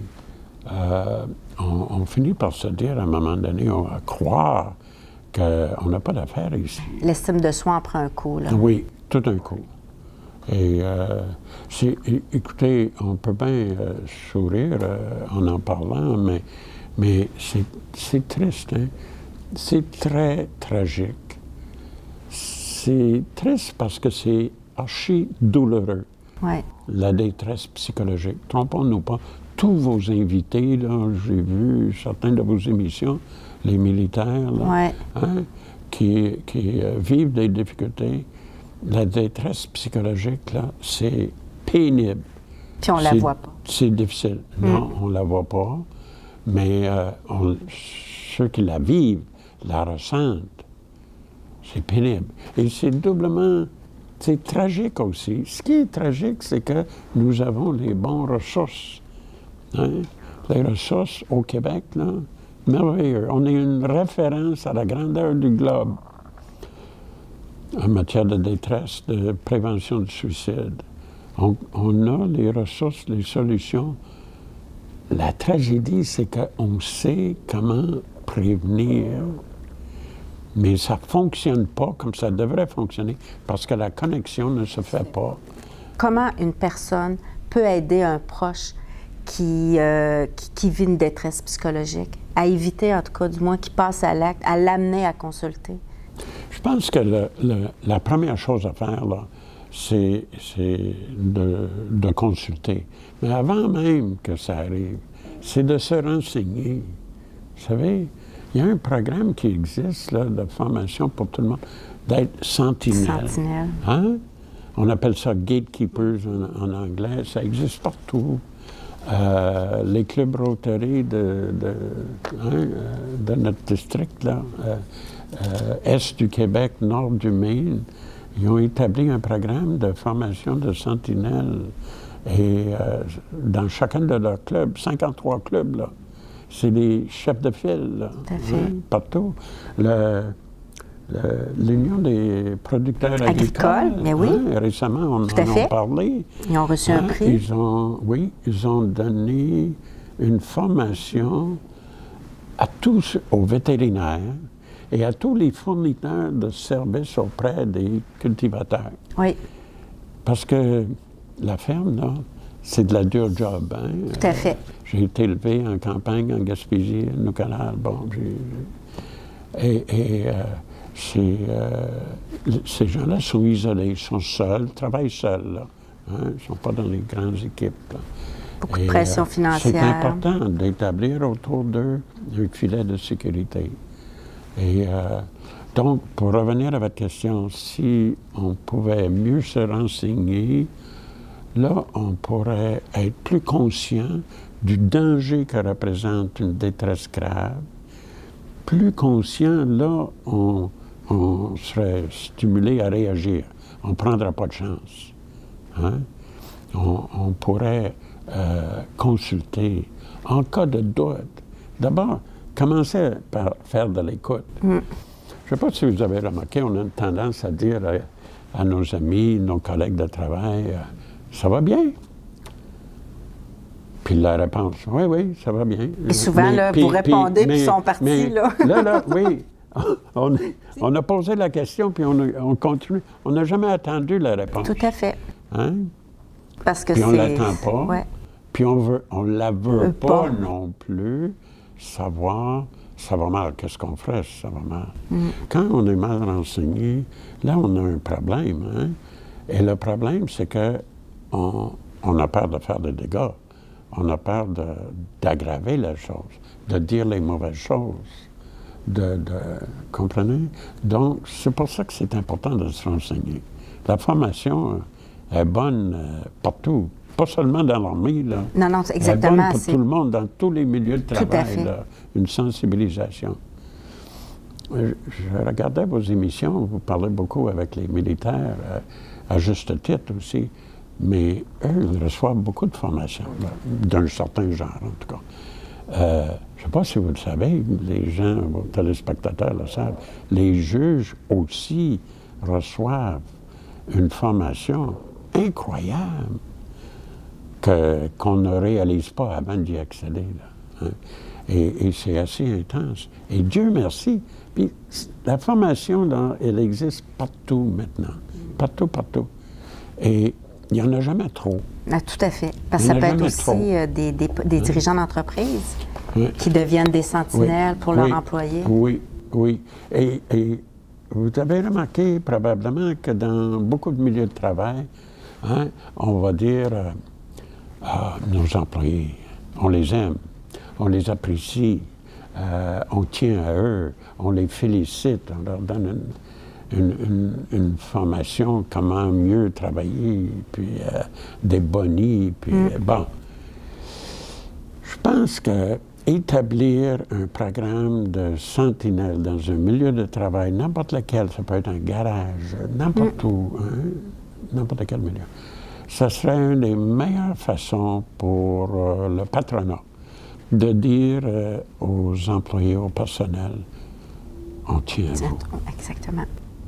À vous. Oui. Et à vos proches.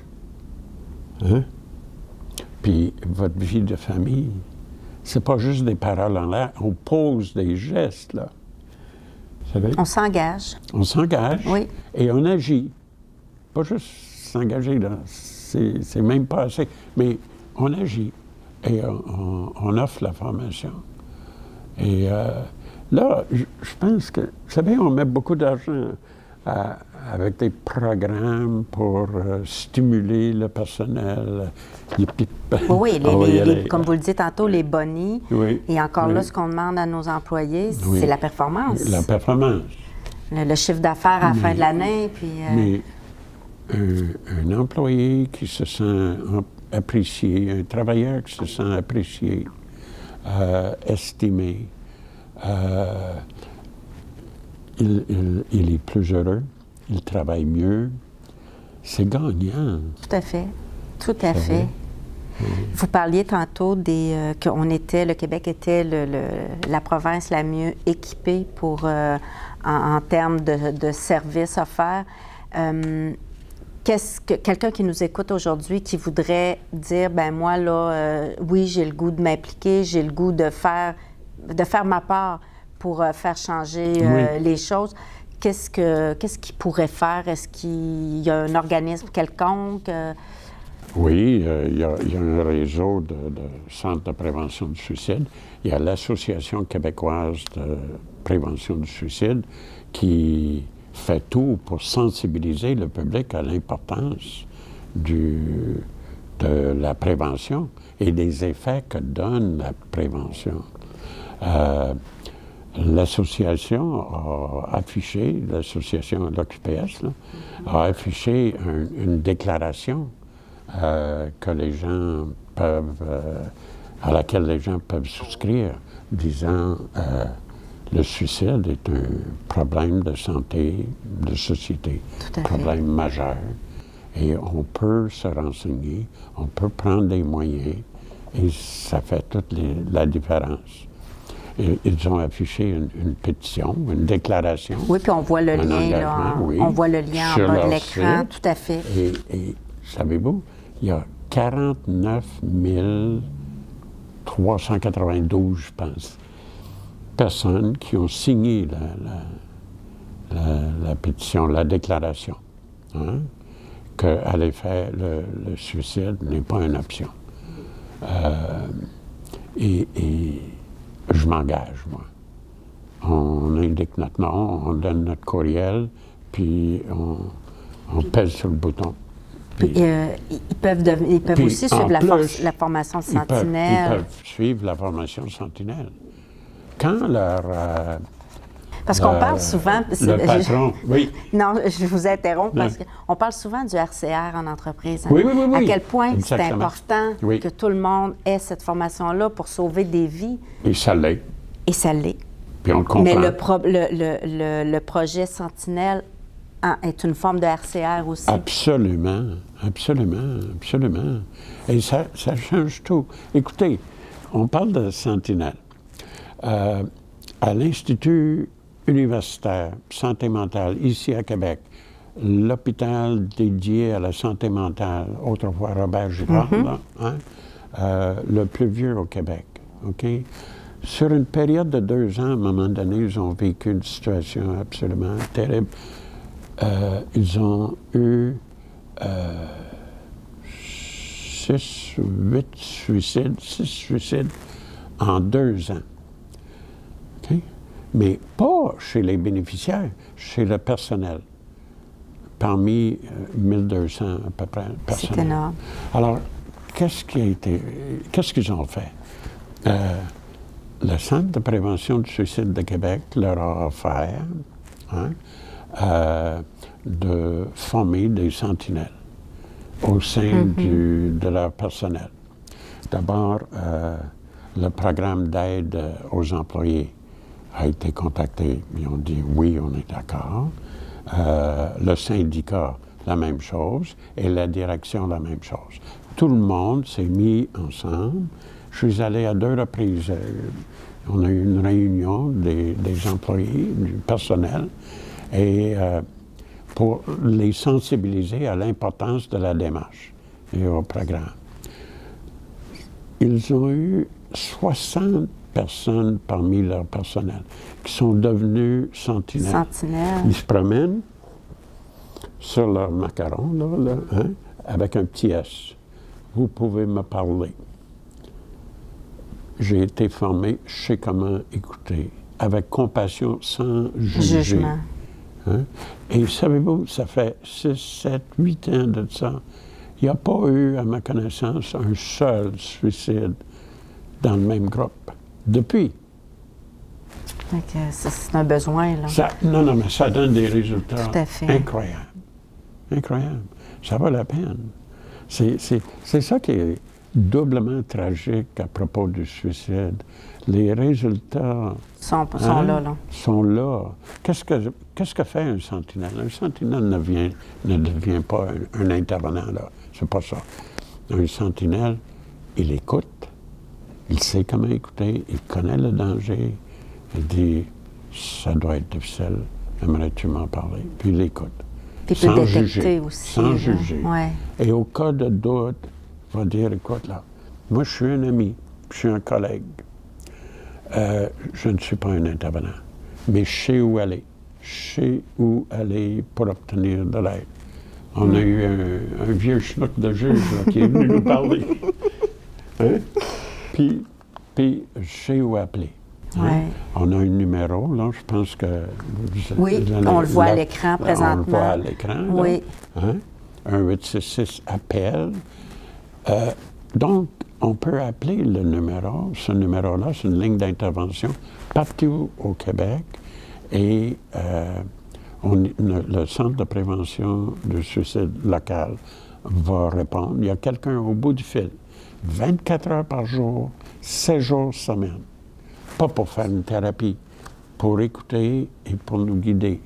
Pour guider la personne en détresse, pour guider un proche et même pour guider une personne endeuillée par suicide. Écoutez, on les a. Mais nos gens sont bien formés. Mais tout ça là, ne vaut pas grand-chose si la personne en détresse refuse d'obtenir de l'aide, a peur d'en parler, et si son entourage ne sait pas quoi faire, ne sait pas quoi faire. Fait qu'il y a une sensibilisation aussi à faire Absolument. auprès des gens qui public. vivent une détresse psychologique aussi. Hein? Oui, il y a une sensibilisation.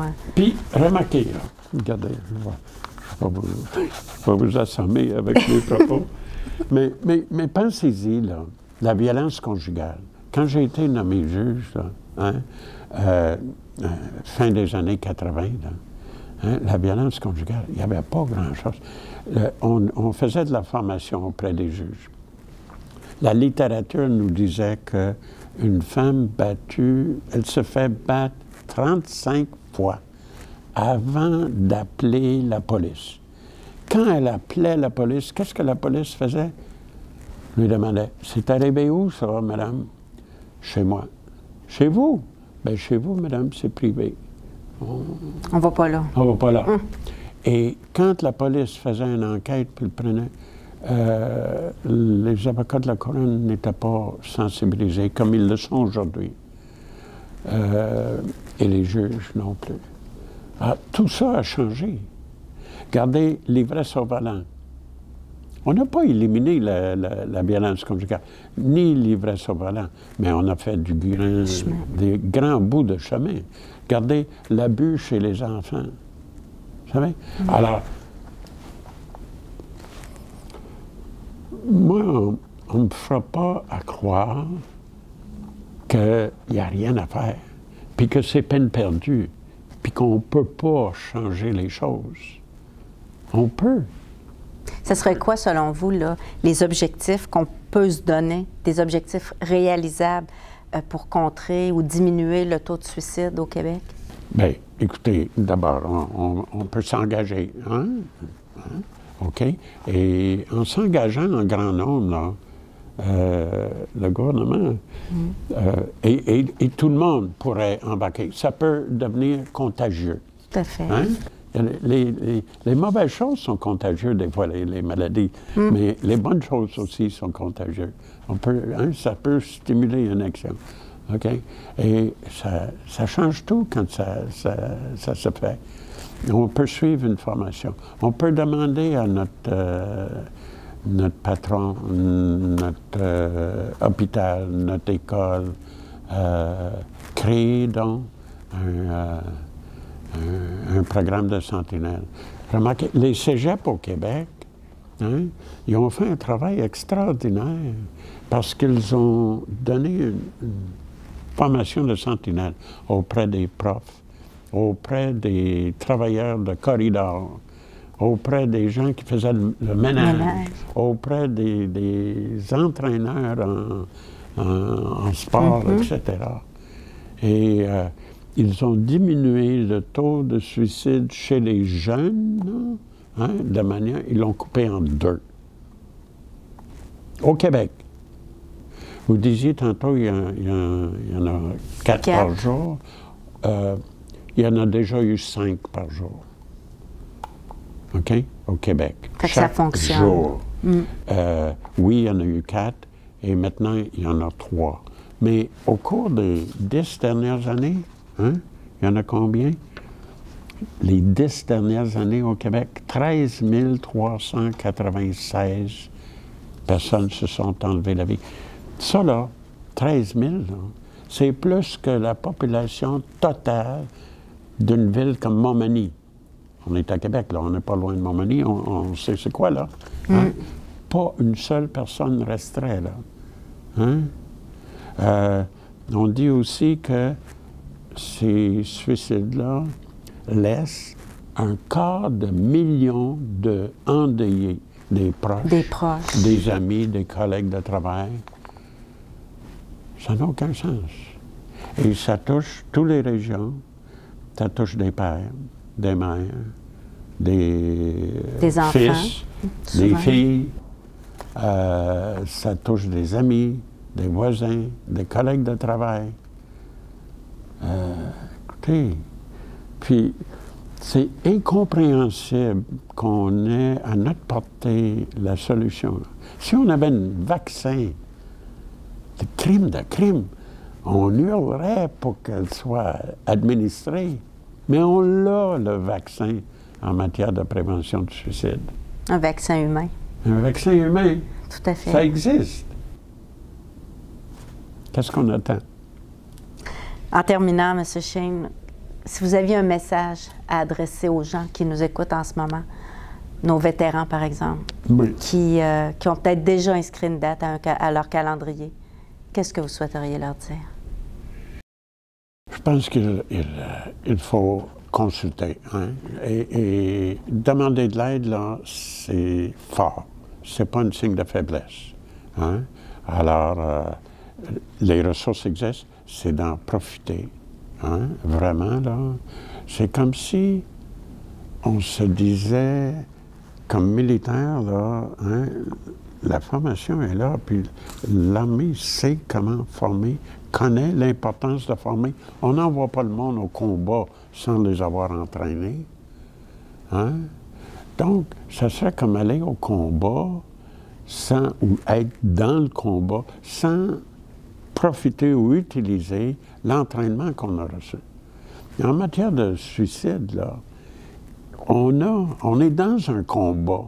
Hein, entre la vie et la mort, une lutte là, entre l'instinct de survie et le désir de mettre fin à notre souffrance. Et on choisit la mauvaise solution. On se trompe. Pas parce qu'on est du mauvais monde, mais parce que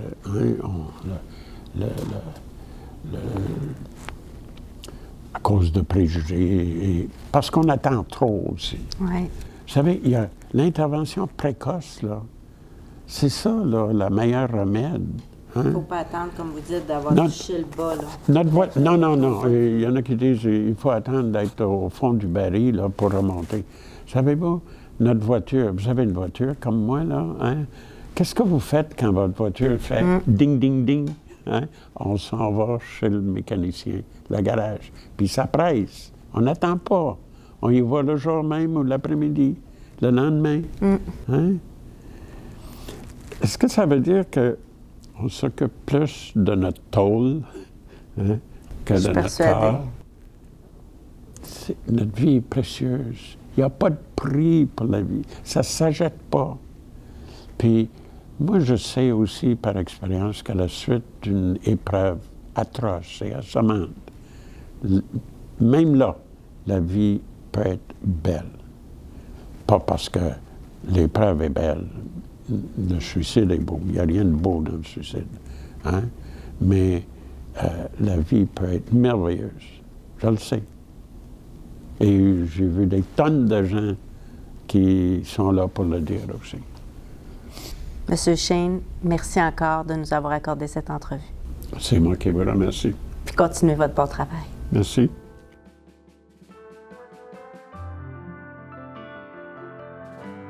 Aujourd'hui, dans le segment Nos vétérans et l'histoire, je reçois M. Aimé Jean, vétéran de la guerre de Corée. Monsieur Jean, c'est Chuck Forbes, ça? Oui. C'est le seul homme, quand que je le rencontrais, qui donnait la main, je venais à larmes aux yeux. Pourquoi? Parce que je l'ai pris comme idole quand on est arrivé à Fort Lewis, c'est lui qui était notre capitaine. Cet homme-là, plus humain que ça, il n'y en a pas. Et j'ai fait des attaques avec lui dans les villages. Je l'aurais su en enfer. C'était un vrai leader oui. Pour ses gars, puis... Ouais, avez-vous eu l'occasion de le rencontrer à nouveau par la suite? Oui, souvent. Ouais. Souvent? J'ai été chez eux. À sa fête, j'ai été y porter un 40 ans, avant qu'il meure. Puis, dans le fond, c'est un rôle, c'est un modèle comme militaire. Ah oui. En tout cas, j'ai pas peur de le dire. S'il y a d'autres officiers comme lui, j'aimerais le savoir. Ça, c'est lui, c'est encore fort. Là. Avec ses... En 49. En 49? Ça, c'est lui, ça. Là. Ça, c'est un sergent du PPCLA. Il est mort. Lui, il est mort fort. Ça, c'est-tu au Musée canadien de la guerre à Ottawa? Oui. Ça, c'est les MiG-15 de la Russie, là. Ça, c'est mes médailles. Ça, quand j'étais en haut, ça, c'est posé à Fort-Louis. Ça, on attendait le train, là, pour partir vers Séoul. Vers Séoul? Ça, c'était à Pusan? La Pusan. Ça, c'est le canon en Allemagne. Ça, c'est le 355. Ça, c'est le cimetière à Pusan. C'est ça, c'est le mémorial Du Pusan. de Pusan? Ça, on se préparait. Ici, on me reconnaît pour mon tatou sur le bras. On se préparait pour on partait pour faire une attaque le lendemain. Fait que cette gang-là, il y en a plusieurs de morts. Ça se posait à Fort-Louis, avant qu'on parte. Ah, c'est ça.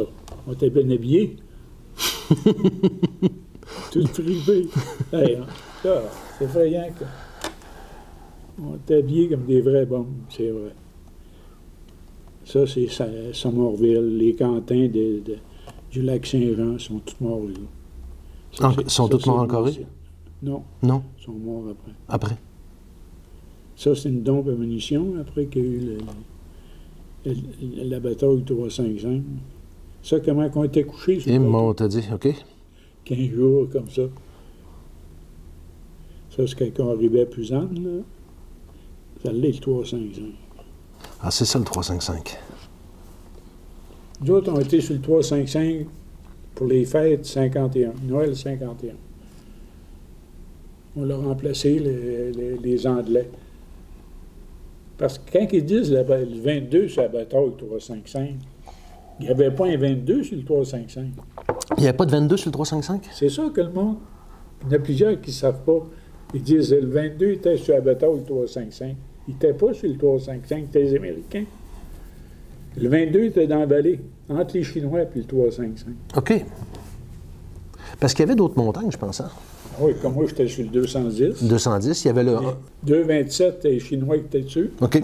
Parce que quand on était sur le 355, on les voyait dans le tranchée. Fait qu'eux autres aussi, ils nous voyaient. Quand ça scillait, c'était pas toujours des abeilles. Monsieur Jean, merci beaucoup de nous accorder cette entrevue. Parfait. Très gentil de votre part. Écoutez, au départ, vous vous êtes enrôlé pour quelle raison? La raison, moi, vous le dire franchement, j'étais sur la bombe. Mais quand je n'ai pas peur de le dire non plus. Puis à ce moment-là, on est en 1950 quand ça commence? 50. Puis comment se déroule le processus d'enrôlement? Dans ce temps-là, j'étais chez Ecofield. C'est appelé Ecofield, chez Plaine. OK. Puis c'est là qu'on s'enrôlait, puis on est parti pour Valcartier après. Parti pour Valcartier. Ouais. Puis c'est dans quel corps, dans quelle unité étiez-vous? Dans la brigade spéciale. Une brigade spéciale pour la guerre de Corée. Pour la guerre de Corée. Puis là, ben, vous quittez, c'est-à-dire vous allez à Valcartier, vous restez là un certain temps? Jusqu'au mois de novembre. Jusqu'au mois de novembre. Oui. Fait que septembre, octobre, novembre, 2 mois et demi, après 3 mois. Puis après ça, vous allez à Fort-Louis aux États-Unis. Oui, aux États-Unis. Pour un entraînement qui dure combien de temps? Ça a duré jusqu'au mois d'avril 1951. OK, avril 51. Puis là, ben, on traverse, puis on s'en va. Je pense que c'est au Japon que vous arrivez d'abord? Non. Non? Vous allez directement en Corée? À Pusan. À Pusan. Ouais. Puis là, ben, comment c'est? Décrivez-moi comment on arrive là, comme un jeune de 19 ans qui... on se sent comment? Premièrement, en tout cas,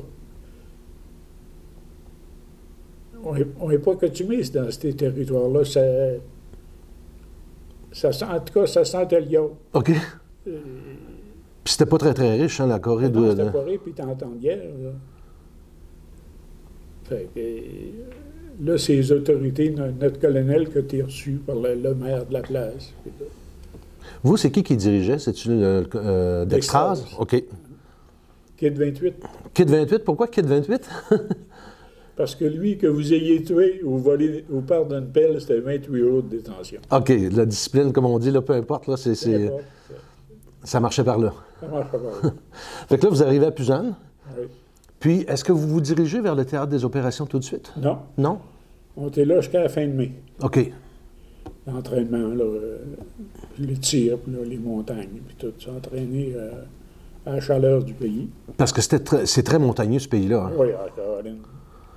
Ouais. Fait qu'après ça, on fait du Ostlering, qu'ils appellent, des maisons des Chinois, là. OK. Des villages en village. On l'a parti en train de Pusan. On s'est ramassé, je ne sais pas quelle place. On était une couple de jours en train. OK. Puis, de là, on l'a marché jusqu'à Séoul. Jusqu'à Séoul. Ouais. OK. Donc, autrement dit, vous, est-ce que vous avez été sur la 355? Oui. Oui. Comment c'était? Ben, moi-même, j'ai arrêté là au mois de décembre. Parce qu'à la bataille du 355, moi, j'étais sur le 210. OK. On est tous ensemble, le 22, mais l'AD était plus loin, à Douette. C'est eux autres qui ont eu le gros coup. Les autres, on en a eu un peu, mais ils nous ont écœuré un peu. Puis c'était comment quand on était sur le front? Hein? Je veux dire, c'était des tranchées, il y avait aussi des dugouts, je crois. Oui. Puis comment ça se passait, les journées?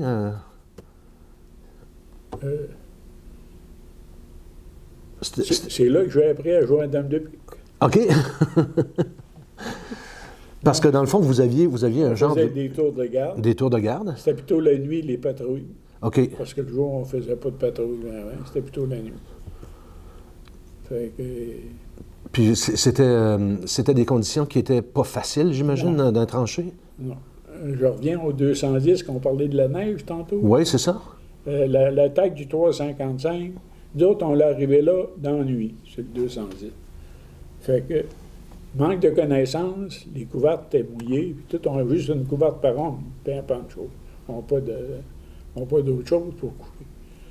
Ça fait que, vu que c'était trempé par la neige, tout ça, la pluie, on a étendu ça dans les arbres. Les autres, le matin, quand ils ont vu ça, là, les Chinois, qu'est-ce qu'il y a en dessous de ça? Voilà. Tout de suite, ils ont ouvert l'artillerie, puis tout. Hey, là, on a goûté. Là, les couvertes, on les ouvre. Mais quand même, est-ce que... Il y a des chums qui sont fait tuer. Puis, ah oui? c'est la seule place que j'ai eu vraiment peur. Parce que j'ai fait mon aide de contrition sur le 210. Vous pensiez que vous alliez rester là? C'est parce qu'il y a un genre de char d'assaut, pas de tourelle, là. On dirait qu'il tirait vers moi, le maudit. Ça arrivait à moi, pas loin, là. On dirait que le tranché se refermait. C'est effrayant. Puis ça, c'est... comment vous étiez à ce moment-là? Vous étiez... c'était la compagnie qui... une partie de la compagnie. Ici, le peloton 7. C'est le peloton 7 qui était là. OK. Puis ça a duré longtemps? Ça a duré une couple de jours. Ça. Une couple de jours? Après ça, quand ça a été fini, vers la fin de novembre, ça a été fini pas mal, ça a été plus tranquille. Est-ce que vous avez été, à ce moment-là, muté à une autre montagne? Non, moi, j'ai pas été muté, mais j'ai des chums qui étaient avec moi, nommé Godreau ou Boudreau, un gars de la Gaspésie. Ils étaient avec moi, ils ont venu, ils ont dit, ça nous prend des volontaires. C'est la première fois que l'armée, je pense, disait pas toi et toi. D'habitude, un volontaire, il dit... Fait, lui, il était pour volontaire. Il s'est fait tuer là, en arrivant sur le 355. Puis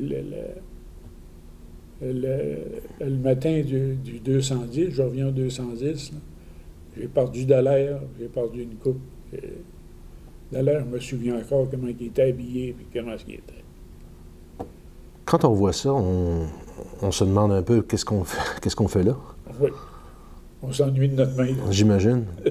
Puis pendant tout ce temps-là, je veux dire, vous avez continué à comme on dit, à vous tenir debout puis à faire votre devoir puis vos opérations. Ouais. Est-ce qu'il y a un moment où vous avez pensé peut-être de dire je vais demander à revenir au Canada ou vous avez continué comme... Non, on a continué. Moi, j'ai continué. J'ai de mes chums qui n'ont pas continué. Parce qu'un matin, c'est des rations qu'on a, on était après déjeuner. Puis mon chum, il dit, je me tire. Ben, il dit, si tu te tires, je ne reste pas avec toi dans le tranché. Aujourd'hui, je ne ferais pas pareil, j'essaierais de l'arrêter. J'ai sorti, puis il s'est tiré. Il s'est tiré? Oui. Lui, il n'en pouvait plus. C'est pas rien que l'effet de l'ennemi qu'on vient écœurer. C'est les marches qu'on faisait au soleil, puis on était chargé. Comme moi, j'étais sur la mitrailleuse, elle pesait 23, 25 livres. Quand il fait chaud, là, les marches, on vient épuiser. Vous êtes resté en Corée pendant combien de temps? 12 mois. 12 mois. Qu'est-ce que vous gardez comme impression, comme souvenir? Y a-t-il un fait marquant en particulier qui résume un petit peu votre passage en Corée? Bien, il y a des faits marquants, surtout. Moi, qui c'est qui me pognait, qui c'est qui me faisait mal au cœur, c'était les civils. L'armée, son tir, on se fait tirer. Entre armées, c'est moins grave. Mais j'ai vu des civils se faire descendre pour rien. Par des Nord-Coréens, par des Chinois? Non, par des nôtres. Ah, par des nôtres? Il y a une petite fille, elle m'a marqué. Elle avait peut-être 7-8 ans. Puis, quand on arrivait, ils ne nous connaissaient pas, ils ne savaient pas comment est-ce qu'on était. Fait qu'ils se cachaient dans des trous, ils se cachaient. Fait qu'ils ont demandé de sortir, mais je suppose qu'ils autres, ils ne parlent pas français ou anglais. Fait qu'un de nous autres, il a tiré une grenade. Elle a sorti avec le bout de jambe dans sa main. Ça, toute ma vie, je m'en souviens. Ça, c'est... J'imagine, parce que dans le fond, c'est que c'est un peu les à côté de la guerre qui sont moins drôles un peu. Hein? Ouais. Je veux dire, on est Moi, obligé l'État a dit que les civils, là, c'est eux autres qui payent pour. Puis Dieu sait qu'en Corée, disons qu'ils ont été bardassés pas mal pendant plusieurs années. Par le Japon. Par le Japon, la Chine. Ouais. Puis quand on voit ça, ben on essaie, comme on dit, de passer outre puis de continuer à faire notre travail. Ouais. Avez-vous eu des contacts justement avec des civils qui vous demandaient des choses ou Non. des... Ben, quand on vidait des villages, ils nous parlaient, mais on ne savait pas ce qu'ils... Qu'est-ce que vous faisiez quand vous vidiez le village? Vous leur demandiez de partir? Oui, on les envoyait en Ardée, puis les autres, ben, c'était pour se chercher des... C'est comme entre nous autres et les Chinois, il y avait des villages, puis on se faisait tirer dessus. Là. Par les gens du village? Ben, c'était peut-être des Chinois qui étaient cachés là. Qui étaient cachés, ils se servaient dans le fond des... Les autres, une journée, on l'a parti, puis on l'a vidé le village, puis ils les embarquaient dans des camions, puis envoyaient en Ardée.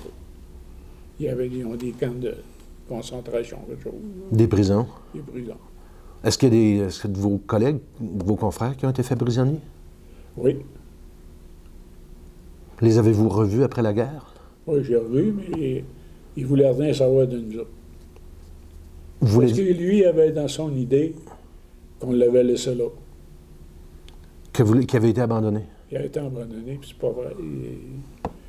Quand il fait nuit qu'on ne voit pas un pouce en avant de nous autres, s'il se fait tirer puis il perd connaissance, Vous ne pouvez pas savoir... on ne sait pas ce qu'il est.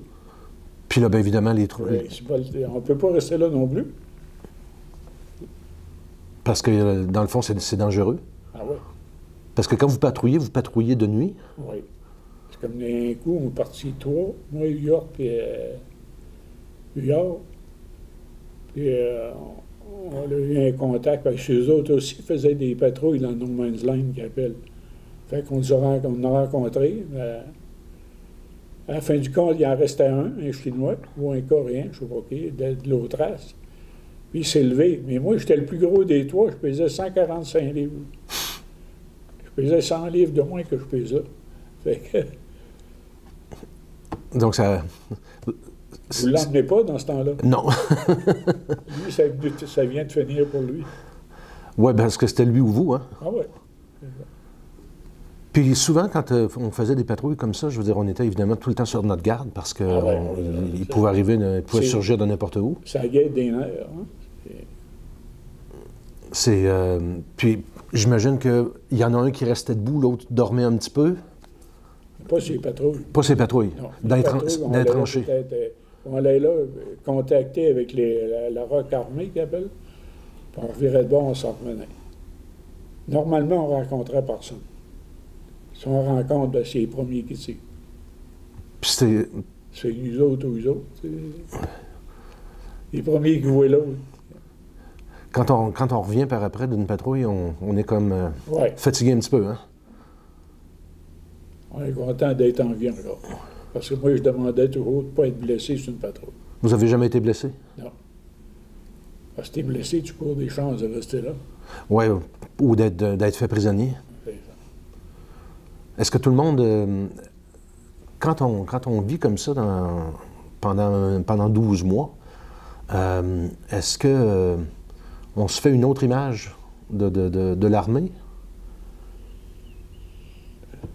Est-ce que dans le fond, on se sent utile? Est-ce qu'on se sent... On se sent utile. On se demande plutôt ce qu'on fait là. OK. Est-ce qu'il y avait dans le fond, quand vous êtes dans l'armée, il y a un sens du devoir. Oui. Il y a un sens de faire quelque chose de particulier. Quand on vit 12 mois comme ça, puis qu'on revient au Canada, comment on se sent? Ben moi, on reste marqué par l'armée parce que j'ai fait 15 ans, j'aurais fait encore plus, mais c'est ma femme qui n'aimait pas l'armée. Parce que c'était évidemment des déplacements fréquents. Fréquent. On est toujours parti. Après la Corée, vous avez été en Allemagne? En Allemagne, 2 ans. 2 ans. Là, ça devait être un petit peu moins tendu, même si c'était la guerre froide. C'était Hein? parfait. Et puis en Allemagne, quelles étaient vos fonctions? Moi, j'étais en Allemagne, j'étais dans l'infanterie pareil, mais dans l'anti-tank. Les canons là, contre les tanks. Là. À quel endroit? À Wörl. À Wörl. Ouais. Bon, on allait s'entraîner sur le bord de la mer Baltique. Des anciens camps militaires allemands. Puis, pendant ces 2 années-là, vous avez été, c'est-à-dire vous étiez à Wörl, en Europe. Oui. Par la suite, vous êtes revenu au pays? Oui. Est-ce que vous avez fait des missions de paix? Non. Non? Je pense que ça a commencé plus tard un peu. Ça. Oui, la première mission, je pense que ça remonte à 1956 à Suez. Moi, j'ai sorti en 55. Vous êtes sorti de l'armée en 55? Non, en 65. En 65. OK. Puis pendant toutes ces années-là, vous étiez à Valcartier? Oui, j'étais à Valcartier sur le transport. L'été, on allait faire nos manœuvres à Gagetown, le fameux Gagetown. On passait tous les étés là. Puis à ce moment-là, ben, vous avez décidé, dans le fond, de quitter l'armée en 1965. Oui. Comment c'était payé un soldat à ce moment-là? Ça devait être autour de 2000 par année, je crois. 2000 par année? Quelque chose comme ça. Puis lorsque vous êtes sorti, évidemment, il y a eu un genre de discharge, là, il y a un montant qui vous est versé. Oui. Puis là, qu'est-ce que vous avez fait par la suite? J'ai fait toutes sortes de petites jobs à 1 pièce de l'heure. Okay. Travailler pour Bouchard, les morts, en attendant de rentrer à prison. À la prison d'Orsainville? De Québec? Ouais. OK. Puis qui est devenu Orsainville à partir de 1970, je pense? Dans ces années-là. Ouais. OK. Fait que comme ça, vous avez vu, vous, les 3 chefs syndicaux en 1972 arriver? Oui. Puis mon meilleur, ça a été Messrine, le français. Vous avez vu Messrine? Oui, je l'ai gardé. Vous l'avez gardé? Lui, il était smart. Il parlait. Il nous le disait. OK. Si j'ai une chance, tourne-moi pas le dos. À ce point-là? Ah oui, il le disait carrément. Parce que dans le fond, la prison, c'était quand même une prison à haute sécurité à l'époque, je pense, avant que Donnacona soit construit. Oui. Puis même à Orsainville, aujourd'hui, il y a un aile qui c'est du fédéral. Puis quand vous avez fait ce travail-là jusqu'à votre retraite? Oui, jusqu'en 93. 93. Qu'est-ce que vous gardez de votre carrière militaire? Est-ce que vous conseilleriez à un jeune aujourd'hui de s'enrôler? Ben oui. C'est ça qui m'a mis sur le chemin droit. Oui? Ben oui. Parce que comme vous disiez, vous étiez sur la bonne? Oui. J'ai sorti de Don Bosco des années 47-48. J'ai sorti à 16 ans de Don Bosco. J'étais élevé avec les bons frères. Fait que là, je voulais plus rien savoir du monde. C'est là que j'ai rentré dans l'armée, puis ça m'a replacé. Donc, autrement dit, l'armée, je veux dire, c'est une bonne école pour débuter dans la vie. Oui. Parce qu'on vous fournit, dans le fond, un encadrement puis Oui. un sens, Discipline. une discipline. Parce qu'aujourd'hui, dans le fond, c'est pas... Ben, en fait, il n'y avait pas de service militaire obligatoire à l'époque, Non. mais je veux dire, aujourd'hui, il y a quand même beaucoup de jeunes qui s'enrôlent dans l'armée, puis Ah oui. il y en a qui trouvent ça dur. En tout cas, moi, je vais vous dire franchement mon idée. Ils vont en Afghanistan, ils vont là 6 mois, puis ils pleurent. Puis ils couchent ils couchent pas dans les tranchées, là. Ils font des patrouilles le jour, c'est correct, mais ils font un véhicule la plupart du temps. Hey, ils viennent rester un an dans les trous, ils vont voir Les conditions... les conditions. c'est surtout que les équipements étaient probablement moins performants. L'organisation de L'armée l'armée... canadienne, à ce moment-là, c'était un gros zéro, l'équipement. Un gros zéro. Les Chinois étaient mieux chaussés que nous autres. Puis les Américains, eux autres? Les Américains, on avait quasiment toutes les armes. OK. Hey, ils voyaient comment on avait encore le 303, on appelait ça le bâton creux. Hey, Vous, qu'est-ce que vous aviez comme arme? ben moi, j'étais à Bren. Sur une mitrailleuse? Puis c'était pas le NEC plus ultra, là, c'était pas la haute technologie. Non, non, non, non. Hey, on avait encore la V-Corse. C'était une arme de la guerre 14. Hey, C'est pas très rassurant. non, non. Vous allez voir des photos, comment est-ce qu'on était habillés. L'hiver même? Ah ouais. Parce que dans le fond, vous avez vécu l'hiver coréen, c'est pas... Ah ouais.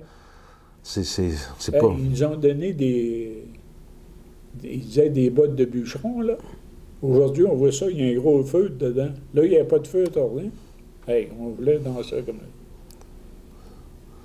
Puis quand... aujourd'hui, est-ce que vous avez encore des contacts avec vos collègues qui ont fait la guerre de Corée avec vous? Oui. Oui? Ben, pas directement, parce que ceux-là qui étaient avec moi, je les ai jamais revus pour dire. Ben, comme je connais des Corées, parce qu'il était en même temps que moi, mais lui, je l'ai jamais vu en Corée. Mais lui non plus, moi, on s'y revus après. Mais vous vous réunissez de temps à autre? Oui, une fois par semaine. Puis qu'est-ce que vous faites quand vous vous réunissez?